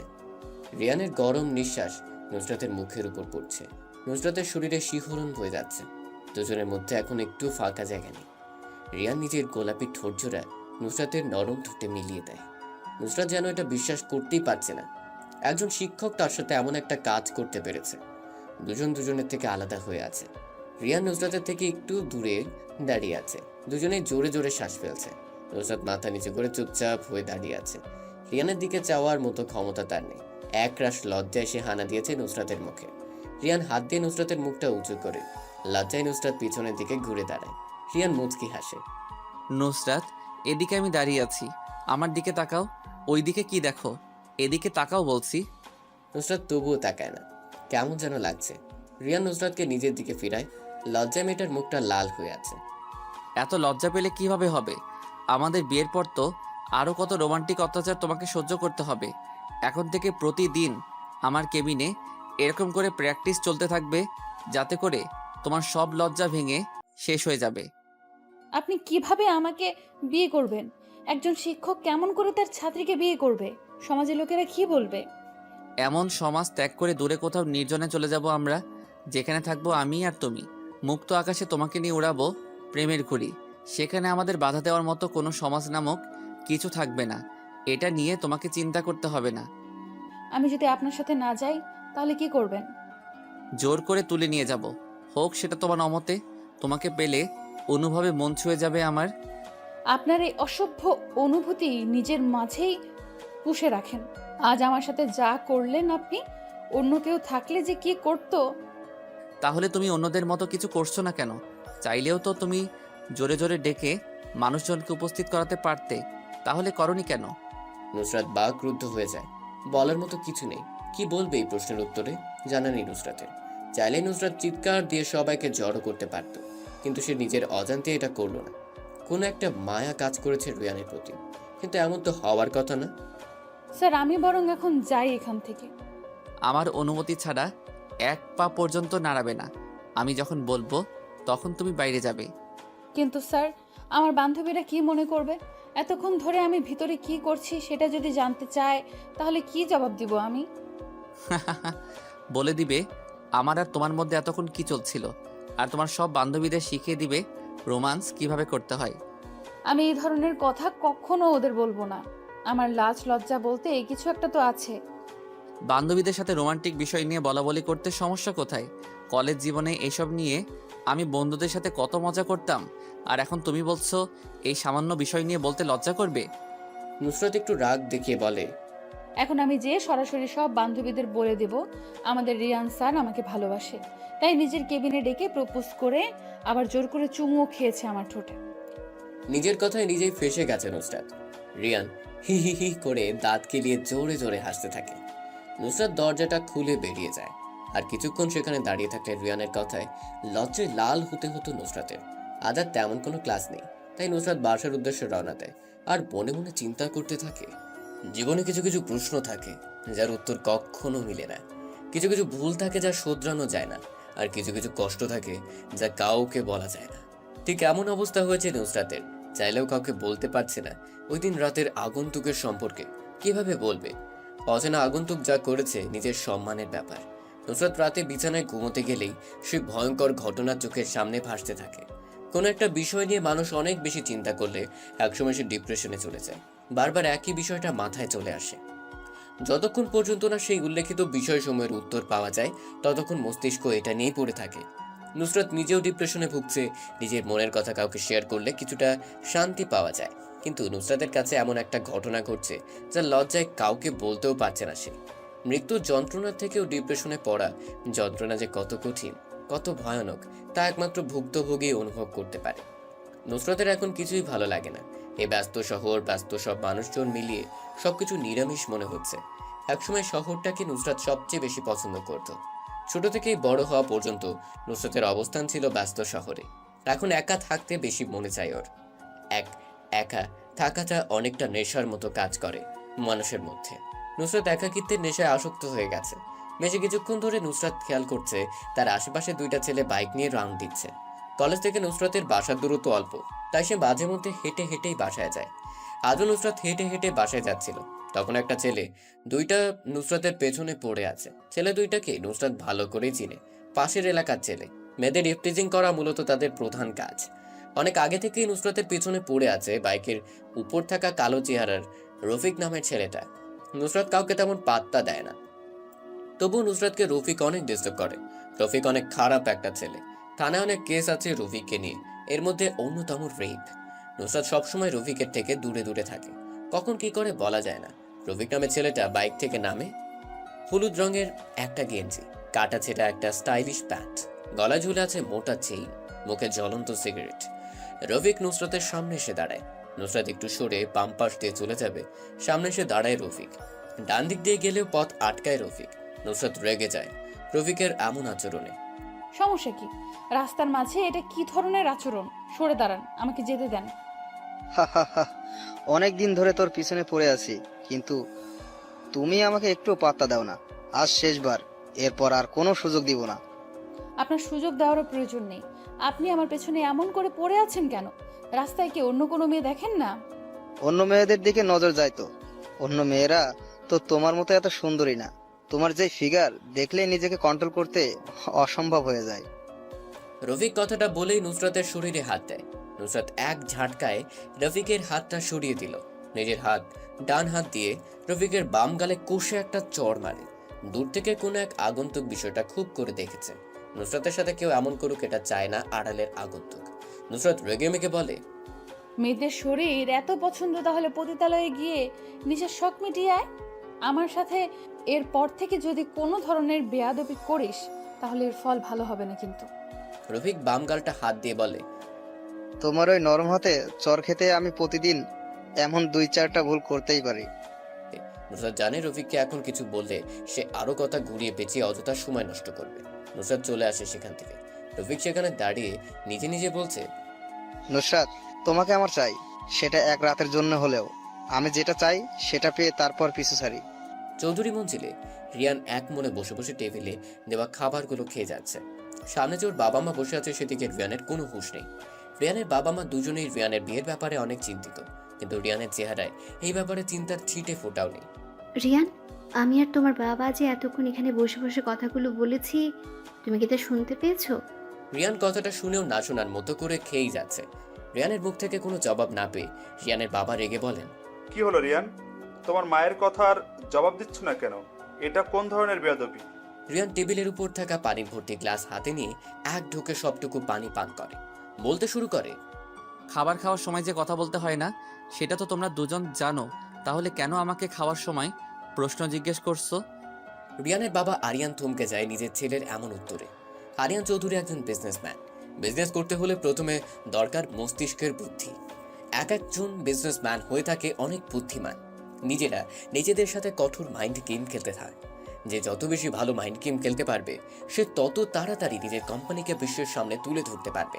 ঠিক তেমনি একজন বিশাল মাইন্ড গেমার আরিয়ান চৌধুরী সবসময় মাইন্ড গেমারের মতো আচরণ করে। কিন্তু আজ নিজের ছেলেকে প্রশ্ন করে যে উত্তর পেল এতে আরিয়ান মোটেও খুশি না। সেটা আমি জানি। এখন তোমার খাওয়া শেষ হয়েছে, তাহলে তোমার মায়ের প্রশ্নের জবাব দাও। এত অস্থির হচ্ছ কেন? আমি প্রশ্নের জবাব অবশ্যই দিব। মা, এবার তুমি আমাকে আবার প্রশ্ন করো। প্রশ্ন তোমার কাছে একটাই, সেটা হলো তোমার বিয়ে নিয়ে। আমাদের একমাত্র ছেলে তুমি, ভালো বয়সও হয়েছে তোমার। এখন আমরা চিন্তা করছি তোমার জন্য মেয়ে দেখব। বিয়ে করতে আমার কোনো সমস্যা নেই, তবে তবে কি? আমি আমার পছন্দ করা মেয়েকে বিয়ে করতে চাই। তোমরা জানো আমি একটা মেয়েকে ভালোবাসি, সেটা হলো নুসরাত। আমি বিয়ে করলে নুসরাতকেই করব, অন্য কোনো মেয়েকে না। আমরা তো সেটা মানা করছি না। তুমি তোমার ভালোবাসার মানুষকে বিয়ে করবে, এটা ভালো কথা। নুসরাতের বাসার ঠিকানা দাও, আমরা যে কথা বলে আসি। রিয়ান নুসরাতের বাসার ঠিকানা দিয়ে দেয়। রিয়ান মনে মনে অনেক খুশি, নিজের ভালোবাসার মানুষকে কিছুদিন পরেই সারা জীবনের সঙ্গী হিসেবে পেতে যাচ্ছে। কিন্তু নুসরাতের বাবা মা যদি এই সম্বন্ধে রাজি না হয় তাহলে কি হবে? নিজের উপর বিশ্বাস রাখার মানেই একজন মানুষ আত্মবিশ্বাসী। সে বিশ্বাস করে নিজের জন্য সঠিক সিদ্ধান্ত নেওয়ার ক্ষমতা তার আছে। রিয়ান সফল হতে চাইলে সামনে আসা সব চ্যালেঞ্জ মোকাবেলা করতে হবে। চ্যালেঞ্জ বেছে নেওয়ার কোনো সুযোগ নেই। যে কোনো অবস্থায় নিজেকে সঠিকভাবে পরিচালনা করাই জ্ঞানী ব্যক্তির কাজ। রিয়ান কখনো হারতে শেখেনি, কষ্ট করে হলেও জিতেছে। এইবার তো এটা নিজের ভালোবাসার মানুষকে নিজের করে পাওয়ার লড়াই। রাত প্রায় 11:15। রিয়ান নিজের ঘরের আয়নার সামনে তাকিয়ে দাঁড়িয়ে আছে। চোখে মুখে লেগে আছে রাগের প্রতিচ্ছবি। রিহান বহুদিন পর আজকে ওর পরিচিত একটা ড্রেস পরেছে। কানাডা যাওয়ার আগে মাঝে মধ্যে রাতে কোনো মিশনের উদ্দেশ্যে পরিধান করে যেত সে, কিন্তু কানাডা যাওয়ার পর থেকে কখনো সেই পরিচিত ড্রেসটা পরা হয়নি। আজ আবারও সেই মিশনের উদ্দেশ্যে বের হবে রিয়ান। পরনে তার কালো কালারের একটা জিন্স জ্যাকেট, কালো প্যান্ট, মাথায় লম্বা হুডওয়ালা টুপি, মুখে একটা মাস্ক, সাদা কালারের উপর লাল রং ছিটানো। মাস্ক ডিজাইনটা দেখতে খুবই ভয়ানক। লাল রংটা মানুষের রক্তের মতো দেখা যায়। রিয়ান আলমারির ভিতর থেকে একটা সাদা কালারের বক্স বের করে। এমন ধরনের বক্স ডাক্তারের সাথে দেখা যায়। আলমারিতে লুকিয়ে রাখা পুরনো পিস্তলটা বের করে কোমরের কভার পয়েন্টে রাখে রিয়ান। বিছানার উপর থেকে বাইকের চাবিটা নিয়ে রওনা দেয় ভয়ঙ্কর মিশনের উদ্দেশ্যে। আকাশে কালো মেঘ ঘোরাঘুরি করছে। আচমকাই আলোহীন আসমানে বিদ্যুৎ চমকাচ্ছে। আকাশে তারার ছিটে ফোটাও নেই। যখন তখন বৃষ্টি নামতে পারে। বড় বড় নাইট ক্লাবগুলো বন্ধ করে দিচ্ছে। রাতের এমন অবস্থা দেখে রাস্তার আশেপাশে ছোট বড় সমস্ত দোকান বন্ধ হয়ে গেছে। নির্জন রাস্তাগুলো একেবারে নীরব হয়ে গেছে। রফিক আর সেলিম নাইট ক্লাব থেকে বেরিয়ে বাসার দিকে যাচ্ছিল। তখনই সামনে দেখতো পায়ে বাইকের উপর কেউ বসে বসে মনের সুখে সিগারেট টানছে। দেখে মনে হচ্ছে আবহাওয়ার গতিবেগের এমন পরিবর্তনের অবস্থায় সে ব্যক্তিটা ভয় পাচ্ছে না। রফিক আর সেলিম আজ একটু বেশি নেশা করে ফেলেছে। দুজন ঠিকমতো হাঁটতে পারছে না, হেলে দুলে হাঁটছে। রফিক যে বাইকের উপর বসা আগন্তুকের সামনে দাঁড়ায়, পিছনে সেলিম। রফিক মাতালদের মতো করে বলতে শুরু করে, এই কে তুই?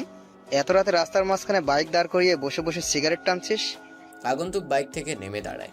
সিগারেটে একটা টান দিয়ে সবগুলো বিষাক্ত ধোঁয়া রফিকের মুখের উপর ছাড়ে। নে, এবার বাইক থেকে নেমে সিগারেট টানছি। আগন্তুকের এমন কথা শুনে রফিক রেগে বলে, এই তুই কোন সাহসে আমার মুখের উপর সিগারেটের ধোঁয়া ছাড়লি? জানিস আমি কে? চাইলে তোকে এখানে মেরে চলে যেতে পারবো। কে তুই ভাই? আমি চিনতে পারছি না তোকে। তুই কি এই এলাকার মাস্তান নাকি? আমি মাস্তান না, আমি আমার ঘরে মাস্তান পুষি। তুই আগে এটা বল, আমার মুখের উপর সিগারেটের ধোঁয়া ছাড়লি কেন? আমার মুখ, আমার সিগারেট, আমি যা ইচ্ছে তাই করব। তুই বলার কে? সবকিছু তোর থাকলেও এলাকা আমার। এখানে আমি যা বলি তাই হয়। তুই মনে হয় আমাকে চিনতে পারিসনি। বুঝতে পেরেছি, তুই এই এলাকাপাতি মাস্তান। সমস্যা নেই, আমি আবার এইসব পাতি মাস্তান এলাকা থেকে কমানোর জন্য পারদর্শী। আগন্তুকের বাড়িটা যেন রফিকের সহ্য হয়নি। দৌড়ে যে আগন্তুকের বড় কলারটা ধরে ঝাঁকাতে ঝাঁকাতে বলে, পাতি মাস্তান মানে? আমি এই এলাকার বস, শালা আমার এলাকায় দাঁড়িয়ে আমাকে পাতি মাস্তান বলিস? তোর সাহস দেখে আমি অবাক। এই নীরব নির্জন রাস্তায় তোকে মেরে দিলে কেউ দেখবে না। আগন্তুক শব্দ করে হেসে ওঠে। এমন ভাবে হাসছে মনে হচ্ছে রফিক ফান করার কথা বলছে। আগন্তুক নিজের কলার থেকে রফিকের হাতটা ছাড়িয়ে বলে, আমি 3টা জিনিস খুব অপছন্দ করি। এর মধ্যে একটা হলো কেউ আমার কলার ধরবে। তুই নিজেই মনে হয় না আমাকে এখনো চিনতে পেরেছিস। কে তুই? আমার এলাকায় এসে আমাকে কিছু বলে চলে যাবি? শরীরে হাত লাগিয়ে দেখ আমি কি অবস্থা করি তোর। আগন্তুক রফিককে নিজের হাত দিয়ে ঝাঁকাচ্ছে আর বলছে, এই যে শরীরে হাত দিলাম, কর। এখন আমাকে কিছু করে দেখা। আজ তোর এলাকায় তোকে মারবো। দেখি আমাকে কে বাধা দিতে আসে। আগন্তুকের হাতের ধাক্কা খেতে খেতে রফিক একসময় রাস্তার পড়ে যায়। সেলিম এগিয়ে আসবে তখনই আগন্তুক কোমরের কভার পয়েন্ট থেকে পিস্তলটা বের করে সেলিমের বাম পায়ে গুলি করে। সেলিম নিচে পড়ে যায়। আগন্তুকের হাতে পিস্তল দেখে রফিক ভয় পেয়ে যায়। রফিক এলাকার মধ্যে যতই মাস্তানি করে না কেন, কখনো পিস্তল নিয়ে কিছু করেনি। এখন আগন্তুকের হাতে পিস্তল দেখে রফিক বুঝে গেছে সামনে দাঁড়িয়ে থাকা ভয়ানক ব্যক্তিটা কেমন হতে পারে। অনেক দিন হলো আমি এই মেশিন ব্যবহার করি না, সময়ের জন্য চালানো হয়নি। আজকে অনেক দিন পরে ট্রাই করলাম, ভালোই চলে মেশিনটা। ভাই কে আপনি? এইভাবে সেলিমের পায়ে গুলি করলেন কেন? ভয় পেয়েছিস? আমি মানুষকে ভয় দেখাতে ভালোবাসি, অনেক মজা পাই তখন যখন আমাকে দেখে কেউ ভয় পায় আর আমার চরণে পড়ে ক্ষমা চাই। তুই আমাকে মজা দিয়েছিস, আমি তোকে প্রাণে মারবো না, শুধু বাম হাতটা কেটে দিব। আগন্তুক পাগলের মতো করে হাসতে হাসতে দৌড়ে যেয়ে বাইকের উপর থেকে একটা বক্স নিয়ে আসে। রফিক আগন্তুকের এমন পাগলামি হাসি দেখে ভয় পেয়ে যায়। আগন্তুক বক্সের ভিতর থেকে ছোট একটা ধারালো অস্ত্র বের করে। অস্ত্রটা দেখে মনে হচ্ছে অনেক ধারালো, শক্ত কোনো কিছু মুহূর্তের মধ্যে কেটে যাবে। কি করতে যাচ্ছে আগন্তুক জানা নেই রফিকের। ভাই এটা বের করছেন কেন? কি করবে এটা দিয়ে? যা ইচ্ছা করেন আমাকে, কিন্তু কিছু করবেন না। তোকে কিছু করব না তো, শুধু তোর এই নোংরা হাতটা কেটে ফেলবো। কেমন লাগবে বলতো? আমার ভাবতেই কেমন যেন লাগছে। রফিক নিজের হাত দুটো পেছনে নিয়ে নেয়। এই পাগলা আগন্তুকের বিশ্বাস নেই। আগন্তুক ডান হাতে অস্ত্রটা ধরে বাম হাত দিয়ে রফিকের সাথে জোরাজুরি করছে। এক পর্যায়ে এমন কিছু ঘটবে বিশ্বাসই হচ্ছে না রফিকের। আগন্তুক আজকে হিংস্র রূপ নিয়েছে। নিজেকে মনে হচ্ছে কোনো আক্রমণ ভাগের নির্যাতিত হিংস্র পশু। রফিক কোনো অবস্থায় নিজের হাত দিতে প্রস্তুত না। অনেকক্ষণ জোরাজুরি করার পর আগন্তুক রফিকের বাম হাতটা ধরতে সক্ষম হয়। সবার চোখের পলকের আগে আগন্তুক অস্ত্রটা দিয়ে রফিকের বাম হাতটা কেটে ফেলে। রফিক জোরে চিৎকার দিয়ে ওঠে, কিন্তু রফিকের চিৎকার শুনে কেউ আজ তাকে বাঁচাতে আসবে না। আগন্তুক উচ্চস্বরে পাগলের মতো হাসতে থাকে। বক্স থেকে কিছু ডাক্তারি জিনিসপত্র বের করে। লম্বা সুই দিয়ে রফিকের কাঁটা হাতে সেলাই করতে থাকে। রফিক জোরে জোরে কান্না করছে। এমন ব্যথার চেয়ে মৃত্যু অনেক ভালো। আগন্তুক সেখানে আর দাঁড়ায় না, বক্সটা হাতে নিয়ে বাইকের কাছে যায়। সেলিম অজ্ঞান হয়ে নিচে পড়ে আছে। রফিক নিজের কাটা হাতের দিকে তাকাতেই ভয় পেয়ে যায়। কেমন ভয়ানক সাইকো টাইপের লোকটা। হাত কেটে ফেলার সময় নিজের বিবেক একটু বাধা দেয়নি। গুড়ি গুড়ি বৃষ্টি শুরু হয়ে গেছে। আজকে মনে হয় গ্রীষ্মের প্রথম বৃষ্টির রাত। আগন্তুক আর পিছনের দিকে তাকায় না। তাকালে হয়তো দেখতে পেত রফিকের অনাতঙ্ক চিৎকার। সকাল 9:30 নুসরাত কলেজের উদ্দেশ্যে রওনা দেয়। আজকে অনেক দেরি হয়ে গেছে মনে হয়। নুসরাত প্রতিদিনই এই রাস্তা দিয়ে কলেজে যায় আর আসার সময় আসে। রাস্তার পাশে ছোট একটা বসতি, সেখানে অসহায় গরিব দুঃখী মানুষের বসবাস। এ জগতে ধনী ও গরিব নামের দুটো মানুষের শ্রেণী রয়েছে। ধনীরা গরিবের সাথে কোনো রকম আত্মীয়তা করতে চায় না। গরিবরা বড় নিষ্ঠুরতার শিকার, চাইলেও ভালো কিছুর আশা করতে পারে না। নুসরাতের বড় মামা একজন রাজনৈতিক নেতা। তিনি নেতা হওয়া সত্ত্বেও গরিবের প্রতি কোনো মায়া দয়া নেই। গরিবের হক নিজের কোষাগারে জমা করে। এই কারণে মূলত নুসরাত তার বড় মামাকে পছন্দ করে না। সমাজে এমন অনেকেই আছে যারা অন্যজনের হক মেরে খাচ্ছে। নুসরাত সবচেয়ে বেশি অপছন্দ করে এটা। কথাগুলো ভাবতে ভাবতে নুসরাত কলেজ ক্যাম্পাসে প্রবেশ করে। অন্যদিনের মতো আজকেও সবাই বসে বসে কৃষ্ণচূড়া গাছতলায় আড্ডা দিচ্ছে। নুসরাত যে এক পাশে বসে পড়ে। নুসরাতের ঔজ্জ্বল্যহীন চেহারা দেখে মিম বলে ওঠে, নুসরাত, কি হয়েছে? কিছুদিন যাবত লক্ষ্য করছি তুই কেমন যেন হয়ে গেছিস।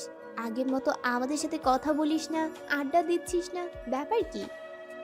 নুসরাত মিমের দিকে তাকায়। মেয়েটা নুসরাতের অনেক খেয়াল রাখে। ছোট থেকেই মিমের সাথে নুসরাতের বেড়ে ওঠা। নুসরাত মিমকে প্রত্যুত্তরে একটা উদাসীন মুচকি হাসি দিয়ে বলে, আমার আবার কি হবে, সব কিছু ঠিক আছে। আর এখন পড়াশোনা নিয়ে একটু বেশি ব্যস্ত, তাই তোদের সাথে আড্ডা দিতে পারি না। নুসরাত, কালকে যে রিয়ান স্যার ওনার কেবিনে তোকে ডেকেছে, কি বলছে উনি? নুসরাত এটারই ভয় পাচ্ছিল এতক্ষণ। অবশেষে জান্নাত জিজ্ঞেস করেই ফেললো গতকালের কথা। নুসরাত জানে ফ্রেন্ড সার্কেলের ভিতর জান্নাতে একমাত্র মেয়ে যে এমন প্রশ্ন করতে পারে। নুসরাত নিজের মুখটাকে একটু চওড়া করে বলতে থাকে, বেশি কিছু বলেনি স্যার, 2 দিন কেন কলেজে আসেনি এটাই শুধু জিজ্ঞেস করেছে, আর আমার সম্পর্কে কিছু তথ্য। আমার বিশ্বাস হয় না। শুধু এই কথাগুলো জানার জন্য রিয়ান স্যার নিজের কেবিনে ডেকেছিল? তোর কি মনে হলো সেটা জেনে আমার কোনো লাভ নেই? আমি আমারটা নিজেই ভালো বুঝি। তুই তাহলে স্যারের রুমে এতক্ষণ কি করছিলি? আমি অনেকক্ষণ যাবৎ লক্ষ্য করছিলাম, প্রায় 30 মিনিট ধরে তুই স্যারের রুমে ছিলি। এতক্ষণ কি শুধু এই সকল কথাই বলাবলি করছিলি? নুসরাত জান্নাতের কথা শুনে বোকা হয়ে যায়। বিচক্ষণভাবে মেয়েটা প্রশ্নটা করে ফেলেছে। আচমকাই কাউকে এমন অবাক করা প্রশ্ন করে চিন্তায় ফেলে দিতে পারবে জান্নাত। নুসরাত এবার কি বলবে নিজেই শঙ্কায় আছে। কেন যে রিয়ান স্যার এতক্ষণ তার নিজের কেবিনে আটকে রেখেছিল, ভাবতেই স্যারের চুলগুলো টেনে ছিঁড়ে ফেলতে মনে যাচ্ছে নুসরাতের। নুসরাত আমতা আমতা করে বলতে থাকে, তুই মনে হয় ভুল দেখেছিস। আমি এত সময় ধরে স্যারের কেবিনে কি করব? আমি আরো আগেই বেরিয়ে চলে এসেছি। তুই যে মিথ্যা কথা বলছিস এটা আমি বুঝে গেছি। অযথায় এত ঘুরিয়ে পেঁচিয়ে না বলে আমাদেরকে বলে দে সত্যি কথাটা। নুসরাত ঘেমে যাচ্ছে। এখন সত্যি কথা বলা ছাড়া আর কোনো উপায় নেই। কিন্তু সত্যি কথা বলতে গেলে সবাই কি কি ভাববে নুসরাতকে নিয়ে? যার যা ইচ্ছে তাই ভাবুক, এতে নুসরাতের কি? সে যখন কোনো ভুল ত্রুটি করেনি, তাহলে সত্যি বলতে সমস্যা কোথায়? নুসরাত মুখ ফুটে কিছু বলতে যাবে এর আগেই পাশে বসে থাকা নীল রঙের ড্রেস পরা ভীম বলে, জান্নাত, আমি ইদানিং লক্ষ্য করছি তুই নুসরাতের পিছনে খুব বাজেভাবে পড়ে আছিস। নুসরাত কখন কি করছে না করছে এটা নিয়ে তুই অনেক প্রশ্ন জিজ্ঞেস করিস তাকে। কেন? আমি কি নুসরাতকে কিছু জিজ্ঞাসা করতে পারি না? বান্ধবী হিসেবে এই দায়িত্বটা কি আমার নেই? জিজ্ঞেস করতে পারিস, কিন্তু একটা মেয়ে যখন বলছে তার কোনো সমস্যা নেই, তাহলে কেন তুই বারবার জিজ্ঞেস করে অন্যকে বিরক্ত করিস? দেখ মিম, আমি বুঝতে পারছি নুসরাতের কোনো সমস্যা, তাই আমি নুসরাতকে জিজ্ঞাসা করলাম মাত্র। সমস্যাটা কি? দুজনের মধ্যে তর্কাতর্কি শুরু হয়ে যায়। নুসরাত এগুলো আর দেখতে না পেরে জোরে চিৎকার দিয়ে বলে, থাম তোরা এবার। জান্নাত, তুই কি জানতে চাস? একটা মাত্র প্রশ্ন আমাকে করতে পারবি, আর আমি তোকে সেই প্রশ্নের উত্তর দিতে বাধ্য। যদি একটা ছাড়া অন্য কোনো ফালতু প্রশ্ন করিস তাহলে আমি কিন্তু উত্তর দিব। এখন রাজি থাকলে প্রশ্ন করতে পারিস। জান্নাত কিছুক্ষণ ভেবে শয়তানি মার্কা একটা হাসি দিয়ে বলে, প্রশ্ন অবশ্য অনেকগুলো ছিল, কিন্তু তুই তো আবার সেইগুলোর উত্তর দিবি না, তাই আমি একটা প্রশ্ন বাছাই করেছি, আর সেটা হলো কালকে রিয়ান স্যারের কেবিনে এতক্ষণ কি করছিলি? নুসরাত বুঝতে পেরে গেছে এখন আর শত কথা বলেও জান্নাত বিশ্বাস করবে না, তবে সত্যি কথাটা বললে হয়তো বিশ্বাস করতে পারে। নুসরাত বলতে থাকে, রিয়ান স্যার আমাকে কালকে প্রপোজ করেছে। উপস্থিত বসে থাকা সবাই অবাক হয়ে চেয়ে আছে নুসরাতের দিকে। চোখ জোড়া রসগোল্লার মতো হয়ে গেছে। অথবা বিশ্বাস করতে পারছে না রিয়ান স্যারের মতো একটা ছেলে নিজেই নুসরাতকে প্রপোজ করেছে। এটা বিশ্বাস করার মতো, যেখানে ছেলেদের কলেজের সব মেয়েদের ক্রাশ রিয়ান স্যার। সবার এমন অবাক হওয়া অবস্থা দেখে নুসরাত বলে, এমন করে চেয়ে থাকলে লাভ নেই। আমি সত্যিই বলছি, রিয়ান স্যার আমাকে প্রপোজ করেছেন কালকে। নুসরাতের এমন কথাও এখন সবাইকে বিশ্বাস করতে হবে। জান্নাত একটু মেজাজ দেখি নুসরাতকে বলে, তুই এটা বললি আমরা সুরসুর করে বিশ্বাস করব? প্রথমে আমি নিজেই বিশ্বাস করতে পারছিলাম না। নিজেকে স্বপ্নের জগতের একজন মনে হচ্ছিল, কিন্তু হঠাৎই মনে হলো আমি দিনের বেলা কিসের স্বপ্ন দেখব। নিজেকে স্বাভাবিক করে দেখলাম রিয়ান স্যার আমার উত্তর শোনার জন্য অধীর আগ্রহ নিয়ে বসে আছে। কিন্তু এটা কি করে সম্ভব? রিয়ান স্যারের মতো এমন একটা হ্যান্ডসাম ছেলে, যার জন্য কত কত মেয়ে পড়ে আছে, আর সে কিনা নুসরাতকে প্রপোজ করেছে। কেন, আমাকে প্রপোজ করেছে বলে কি তোর জ্বলছে? জ্বলবে কেন? আমি কি একবারও বলেছি রিয়ান স্যার তোকে প্রপোজ করেছে বলে আমার হিংসা হচ্ছে? তা বলিনি, কিন্তু তোর চেহারা দেখে মনে হচ্ছে তুই আমার প্রতি বেশ রেগে আছিস। রাখবো না কেন সেটা বল। আমাদের বান্ধবী নতুন প্রেম করবে, আর আমরা সেটাই জানবো না? আমাদেরকে জানানোর প্রয়োজন মনে করলি না? আরে, আমি কি বলছি রিয়ান স্যারের সাথে রিলেশনে জড়াবো? আমি বলে দিয়ে এসেছি বাসা থেকে এমন সম্পর্ক মেনে নেবে না। নুসরাত, তোর চেহারায় ফুটে উঠেছে রিয়ান স্যারের প্রতি ভালোবাসার প্রতীক। আমার মনে হয় তুই নিজেও স্যারকে ভালোবেসে ফেলেছিস। নুসরাত আর জান্নাত দুজনের মধ্যে বসে থাকা মিম এতক্ষণ তাদের বিরক্তকর কথাগুলো শুনছিল। বেশ খানিকক্ষণ পর মিম রেগে বলে, কি শুরু করেছিস তোরা দুজন? একটা বিষয় নিয়ে এত ঝামেলা করছিস কেন? আমি এটাই বুঝতে পারছি না। নুসরাতকে স্যার প্রপোজ করেছে, এখন নুসরাত স্যারকে রিজেক্ট করে দিয়েছে। শেষ এখানেই শেষ। বিষয়টা তা না করে এটা নিয়ে তোরা দুজন ঝামেলা বাঁধিয়েছিস। ঝামেলা কোথায় হচ্ছে? আমরা একটা সিরিয়াস বিষয় নিয়ে কথা বলছি, এটাকে ঝামেলা করা বলছিস কেন তুই? সিরিয়াস বিষয়টা যদি এমনই হতো তাহলে এত জোরে জোরে না বলে কোনো ফাঁকা জায়গায় বসে কথা বলতে পারতি। কলেজের সবাইকে এখানে এসে আমাদের কথা শুনছে, আমরা আমাদের মতো করে কথা বলছি। আমি এটা বুঝতে পারছি না, নুসরাত কার সাথে প্রেম করে বা না করে এটা নিয়ে তোর এত মাথা ব্যথা কেন? তুই যে সজীবের সাথে রিলেশনশিপে আছিস, এটা নিয়ে কি আমরা কেউ কিছু বলেছি? নুসরাত জানে জান্নাত এখনো সিঙ্গেল, কিন্তু মিমের থেকে এখন শুনেছে জান্নাত সজীব নামের কোনো ছেলের সাথে রিলেশনশিপে জড়িয়ে আছে। নুসরাত জান্নাতকে উদ্দেশ্য করে বলে, জান্নাত, এটা কি সত্যি তুই সজীব নামের কোনো ছেলের সাথে প্রেম করিস? কেন, তুই জানিস না এটা? না, আমি কিভাবে জানবো? আমাকে তো জান্নাত এই ব্যাপারে তেমন কিছু বলেনি। নুসরাত, আমি আসলে তোকে বলতাম, কিন্তু হঠাৎই একদিন সজীব আমাকে প্রপোজ করে বসে, আর আমিও সজীবকে মনে মনে পছন্দ করতাম, তাই সজীবকে অ্যাকসেপ্ট করে ফেলেছি। এই কারণে আর বলা হয়ে ওঠেনি তোকে। সমস্যা নেই, আর এখন চল, সবাই ক্লাসের সময় হয়ে গেছে।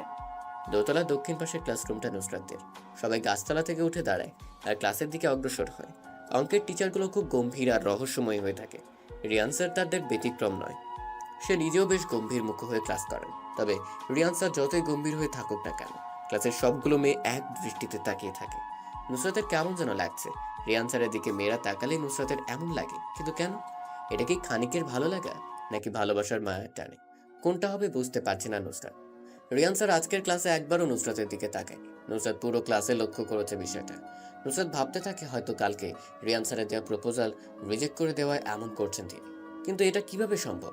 একটা ছেলে একটা মেয়েকে সত্যি সত্যি ভালোবাসলে এত তাড়াতাড়ি করে কিভাবে ভুলে যেতে পারে? নুসরাত এগুলো ভাবছিল, তখনই পাশে বসে থাকা মিম তাকে আস্তে করে ধাক্কা দিয়ে বলতে থাকে, এই নুসরাত, কি হলো তোর? ক্লাস শেষ হয়ে গেছে তো, আর কতক্ষণ এভাবে নিশ্চুপ হয়ে বসে থাকবি? মিমের কথায় ধ্যান ভাঙে নুসরাতের। রিয়ান স্যারকে নিয়ে সে এতটাই ভাবছিল যে কখন স্যার ক্লাস করিয়ে চলে গেছে সেটা বুঝতেই পারেনি। এবার নুসরাত বলে, রিয়ান স্যার কখন চলে গেছে? তুই সারাদিন কি এত ভাবিস যার জন্য কিছুই খেয়াল করিস না? আমি নিজেও জানি না কি এত চিন্তা করি আমি। তোরা সবাই আমার জন্য অপেক্ষা করিস না, আমি একটু রিয়ান স্যারের কেবিনে যাব, তোরা চলে যা।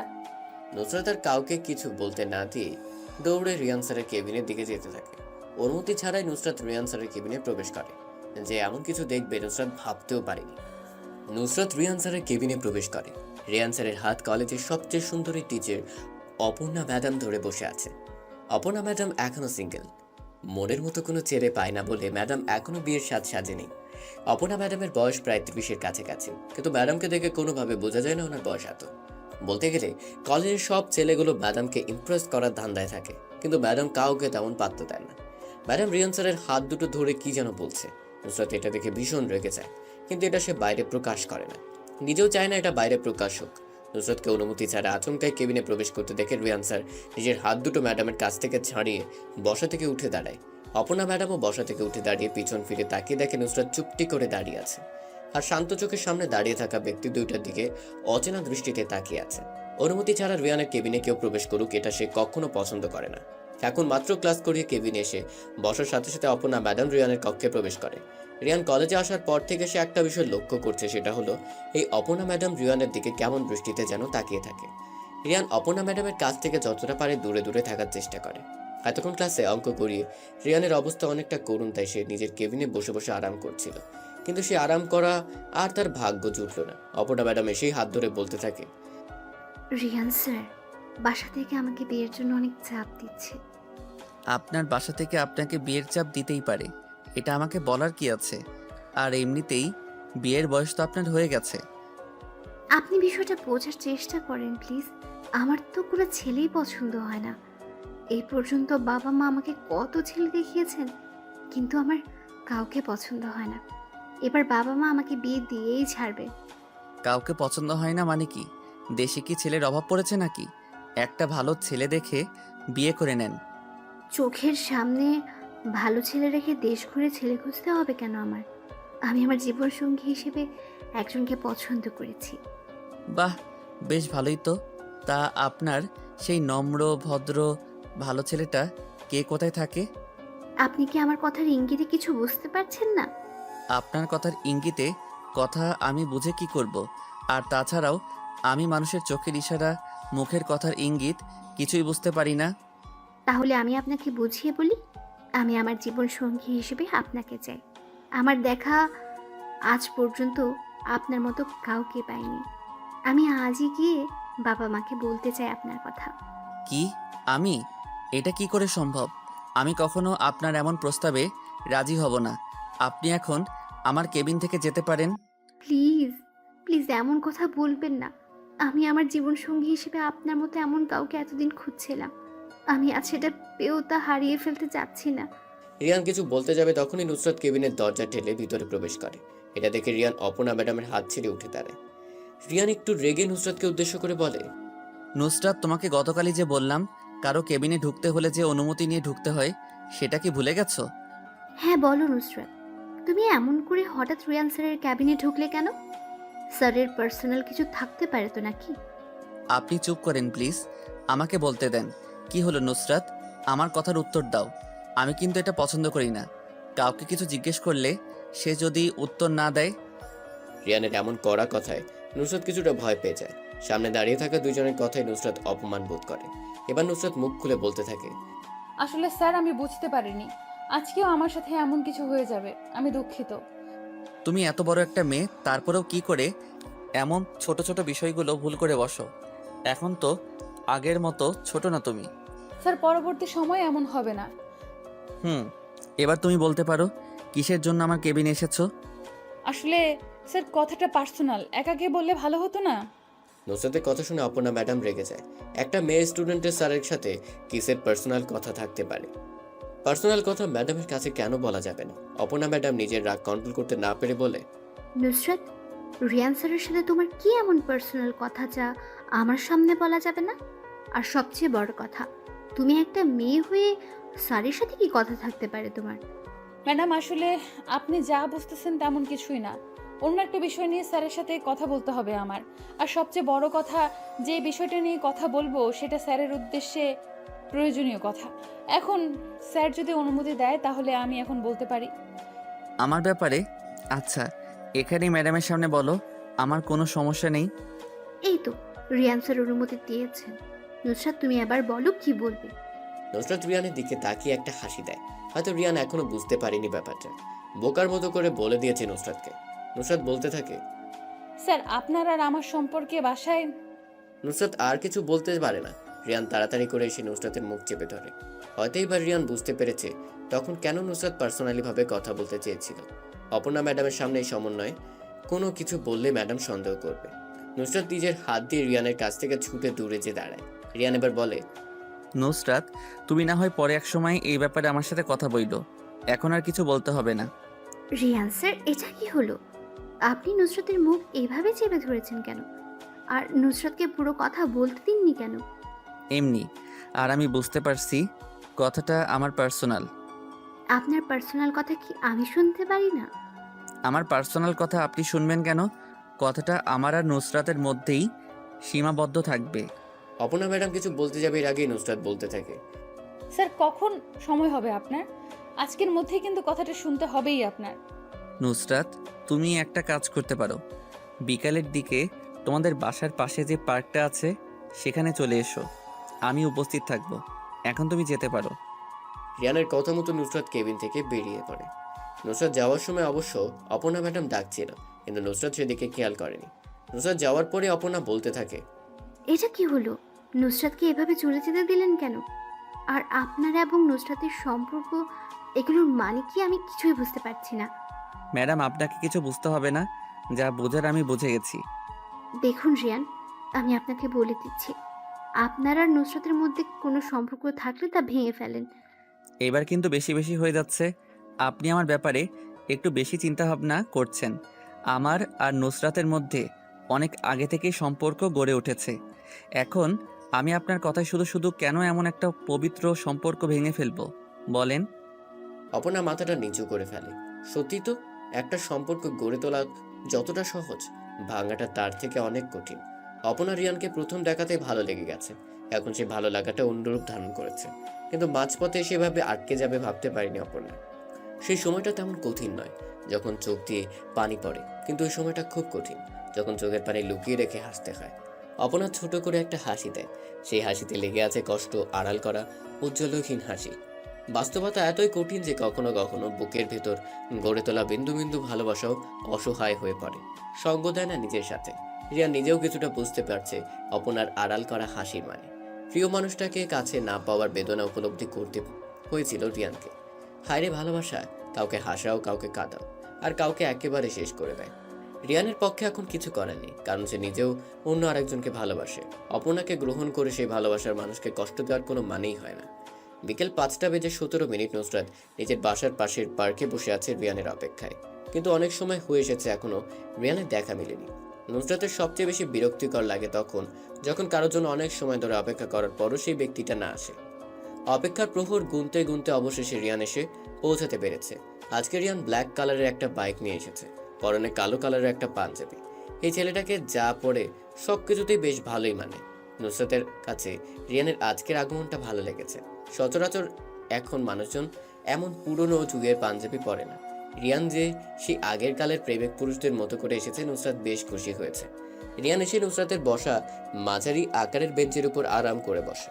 দুজনের বসার জন্য বেঞ্চটা উপযোগী, কিন্তু যদি আবার 3 জন বসতে চায় তাহলে বেশি চাপাচাপি করে বসতে হবে। এখন মোটামুটি দুজনের মধ্যে অনেকটাই ফাঁকা রয়েছে। রিয়ান নুসরাতের দিকে একটু চেপে বসে। নুসরাত অন্য সকল মেয়েদের ন্যায় দূরে সরে বসে না, এক জায়গায় স্থির হয়ে বসে থাকে। সে দেখতে চায় রিয়ান তার সাথে কি করে। মানুষ জাতিটা বেশ চিন্তামগ্ন জাতি। নিজে পটু হওয়ার জন্য নিজের জ্ঞানকে বৃদ্ধি করতে সবকিছুই করতে পারে। আচ্ছা, আপনি আমার দিকে এত চেপে বসেছেন কেন? ওই দিকে তো আরো অনেক জায়গা ফাঁকা আছে। আচমকাই নুসরাত কথাটা বলে ওঠে। রিয়ান নিজের স্থির দৃষ্টিটা নুসরাতের উপর ফেলে, এমনভাবে তাকিয়ে আছে যেন নুসরাত কথাটা বলে ভুল করে ফেলেছে। অনেক মানুষ আছে যারা নিজের মস্তিষ্ককে কল্পনার জগতে ভাসাতে ভালোবাসে। সেই ভাবনার সময় যদি কেউ জোরে ধাক্কা বা জোরে কথা বলে উঠে, তাহলে তার গভীর কল্পনার ধ্যান নিমিষেই ভেঙে যায়। রিয়ানেরও ঠিক এমন হয়েছে। নুসরাতের কথায় কেউ সায় না দিলে সে রেগে যায়। এখন রিয়ানও বোকার মতো করে তাকিয়ে আছে। নুসরাত কম করে রেগে বলে, আমি আপনাকে কি বলছি আপনি কি শুনতে পেয়েছেন? আর এইভাবে বোকার মতো করে চেয়ে থাকবেন না তো, আমার কেমন যেন লাগে। আমার চোখ আমি কোথায় তাকাবো না তাকাবো সেটা আমি বুঝবো, তুমি বলার কে? এখন আমার চোখ চাচ্ছে সামনে বসে থাকা পরীকে দেখে নিজের রেটিনাকে শান্ত করার। আপনার চোখ যেমন ঠিক আছে, ঠিক তেমনই সেই চোখের দৃষ্টি সরাতে আমার হাতও আছে। একটা মেরে চোখ জোড়া বন্ধ করে দেবো বলে দিলাম। আমি তোমার শিক্ষক হই, সম্মান দিয়ে কথা বলো। আসছে আমার শিক্ষক হিসেবে। যখন স্যার হয়ে ছাত্রীকে প্রপোজ করেছেন তখন এই কথা মনে ছিল না? রিয়ান বোকা বনে যায়। নিজের বলা কথায় নিজেই ফেসে গেছে। নুসরাতের কাছ থেকে সে এমন উত্তর আশা করেনি। রিয়ান ভাবছিল নুসরাত হয়তো কথাটা শুনে চুপ হয়ে যাবে, কিন্তু রিয়ানকে অবাক করে দিয়ে নুসরাত খুব সুন্দর একটা জবাব দিয়ে দেয়। রিয়ান বলে, আচ্ছা বাদ দাও এগুলো, এখন এটা বলো যে আমার কেবিনে তখন যেটা বলতে চেয়েছিলে ওইটা কি ছিল? তখন তো সামনে অপর্ণা ম্যাডাম ছিল, তাই বলতে নিষেধ করেছিলাম। এখন আমাকে তাড়াতাড়ি করে বলো। এই সময় তো আমি ভালোই দেখেছি কেমন করে অপর্ণা ম্যাডামের হাত ধরে বসেছিলেন। আমি হঠাৎ করে রুমের ভেতরে ঢুকায় হাত ছেড়ে উঠে দাঁড়িয়েছিলেন। আমি যদি সঠিক সময় না যেতাম তাহলে কি হতো? আরে আমি ম্যাডামের হাত ধরিনি, ম্যাডাম নিজে এসে আমার হাত ধরেছিল। তুমি মনে হয় সেটা ভালো করে দেখোনি, তাই এখন এমন কথা বলছো। হয়েছে হয়েছে, আমাকে আর মিথ্যা কথা বলে নিজের কাঁধে পাপ কমায়েন না। আমি পুরোটাই ভালো করে দেখেছি। যা দেখেছো ভালো দেখেছো, এখন আমাকে সেই কথাটা বলো যেটার জন্য এখানে আসা। এত অস্থির হচ্ছেন কেন? তাড়াতাড়ি কোনো কিছু করা ভালো না। ধৈর্য ধরতে পারেন না? আমার এত ধৈর্য নেই, তুমি আমাকে তাড়াতাড়ি করেই বলো। নুসরাত দুইটা বড় বড় শ্বাস ফেলে নিজেকে ফিট করে নেয়। এবার সে বলতে থাকে, আপনার বাবা মা আমাকে তাদের ছেলের বউ হিসেবে পছন্দ করে গেছে। এটা তো আমি জানি, আর সবচেয়ে বড় কথা হলো আমি ওনাদেরকে পাঠিয়েছি। রিয়ান স্যার, আপনি ভুল করছেন। এটা কলেজ না, এখানে আমাকে স্যার ডাকা লাগবে না, নাম ধরে ডাকতে পারো। আর আমি কোনো ভুল করছি না, যা করছি ভেবে চিন্তা করেই করছি। না, আপনি এখনো কিছুই জানেন না আমার সম্পর্কে। কিছুদিনের মধ্যে মধ্যরাতে কোনো এক অচেনা অজ্ঞাত আমার রুমে প্রবেশ করে আর সেই আমার সাথে খারাপ কিছু করার চেষ্টা করে। আমি আজ পর্যন্ত কাউকে কথাটি বলিনি, আজকে প্রথম আপনাকে বলছি। নুসরাতের কথাটা শুনে রিয়ান মুচকি হাসে। নুসরাত রিয়ানের উজ্জ্বল মুচকি হাসির ঝলক রেখা দেখে অবাক হয়ে যায়। কেন রিয়ান এমন করে হাসছে? নুসরাত কি কোনো হাসির কথা বলছে? নুসরাত রিয়ানকে উদ্দেশ্য করে বলে, আমার কথা শুনে আপনি এমন করে হাসছেন কেন? আমি সত্যিই কথাটা বলছি। বিষয়টা আপনি সিরিয়াসলি নিচ্ছেন না কেন? আমি হাসছি কারণ একটা মানুষ কতটা বোকা হলে কাছের মানুষের কণ্ঠ ধরতে পারে না। মানে? মনে করে দেখো তো সেই দিন রাতের আগন্তুকের কণ্ঠের সাথে আমার কোনো মিল পাওয়া যায় কি না। নুসরাত রিয়ানের রহস্যময় কথাটা শুনে একটু অবাক হয়। তবে নুসরাত এটা খেয়াল করেনি যে সেই দিনের রাতের অন্ধকারের অচেনা আগন্তুকের গলার কণ্ঠের সাথে রিয়ানের কণ্ঠের কোনো মিল আছে কিনা। তাহলে রিয়ানের কথার মানে কি দাঁড়ায়? আমি আপনার সাথে কণ্ঠটা মিলিয়ে দেখিনি, কারণ আপনার প্রতি আমার কোনো রকম সন্দেহ কাজ করেনি। অনেক সময় সন্দেহ করতে হয়, এই পৃথিবীতে সবাইকে বিশ্বাস করা ঠিক না। তুমি যাকে অন্ধের মতো বিশ্বাস করবে সেই তোমার সাথে আগে বেইমানি করবে। তার মানে সেই দিনের রাতের অজ্ঞাতটা কি আপনি ছিলেন? রিয়ান মুচকি হাসে। নুসরাত মেয়েটার বুদ্ধি আছে বলতে হবে। একটা রহস্যময় বিষয়ের হালকা ক্লু দিতেই বুঝে গেছে। রিয়ান বলে, ধরে নাও আমি ছিলাম সেই দিন রাতের আধারের কালো আগন্তুক। ধরে নেব কেন? আপনি শিওর দিয়ে বলেন। আমি ছিলাম। অনেক দিন যাবৎ তোমাকে দেখতে পাইনি, তাই রাতেই চলে গেলাম তোমাদের বাসায়। নিজের পরিচয় গোপন রেখে তোমার সাথে একটু মজা করেছি আর কি। এমন বুক কাঁপানো ঘটনা আপনি সাধারণ মজা বলছেন? সেই দিনের কথা ভাবতেই আমার এখনো ভয় লাগে। একবার আমার সাথে তোমার বিয়েটা হয়ে যাক, তারপর সব ভয় আমি নিমিষেই দূর করে দিব। ভালোবাসি আপনাকে। নুসরাতের মুখ থেকে এমন কথা শুনে রিয়ানের মুখ উজ্জ্বল হয়ে ওঠে। আচমকাই কোনো প্রেমিক পুরুষ তার প্রেমিকার কাছ থেকে এমন কথা শুনলে কীরকম অনুভূতি হয় সেটা একমাত্র সেই ছেলেটাই বলতে পারবে। রিয়ানার ঠিক এমন অনুভূতির সম্মুখীন হতে পেরেছে আজকে। এত বছর ধরে একটা মেয়ের পিছনে পড়ে থাকার কঠোর পরিশ্রম বৃথা যায়নি মনে হচ্ছে রিয়ানের। কি বললে? ভালো করে বলো, আমি শুনতে পাইনি। আপনার শুনতে হবে না, আমি এক কথা দুইবার বলি না। আজকে সেই নিয়মটা পাল্টে আমাকে আরেকবার কথাটা বলো। বুকের ভেতর আপনার জন্য মাতাল হওয়া বয়, অনুভবে না বলা কথা বুঝে নিতে হয়। কাউকে ভালোবাসলে বলতে হয় না, প্রিয় মানুষটাকে অনুভব করাতে হয়, নিজের ফিলিংসগুলো দিয়ে বুঝতে হয়।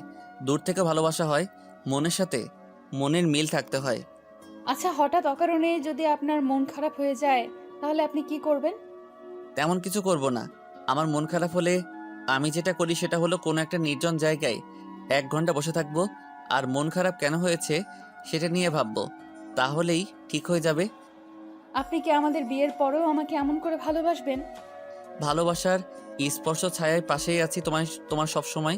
যদি কখনো নিজেকে খুব একাকী মনে হয় ওই নীল জ্যোৎস্নার মতো, তাহলে দেখবে ভালোবাসা নিয়ে দাঁড়িয়ে আছি আমি তোমার পথে। কখনো তোমার প্রতি আমার ভালোবাসা কমবে না। নুসরাত রিয়ানের কাঁধে মাথা রেখে বলে, আমি আগে বুঝতে পারিনি আপনার ইশারা ইঙ্গিত, তাই তো আমার দেরি হয়ে গেছে এমন একটা মানুষকে কাছে না পেয়ে। ভালোবাসি, অনেক বেশি ভালোবেসে ফেলেছি আপনাকে।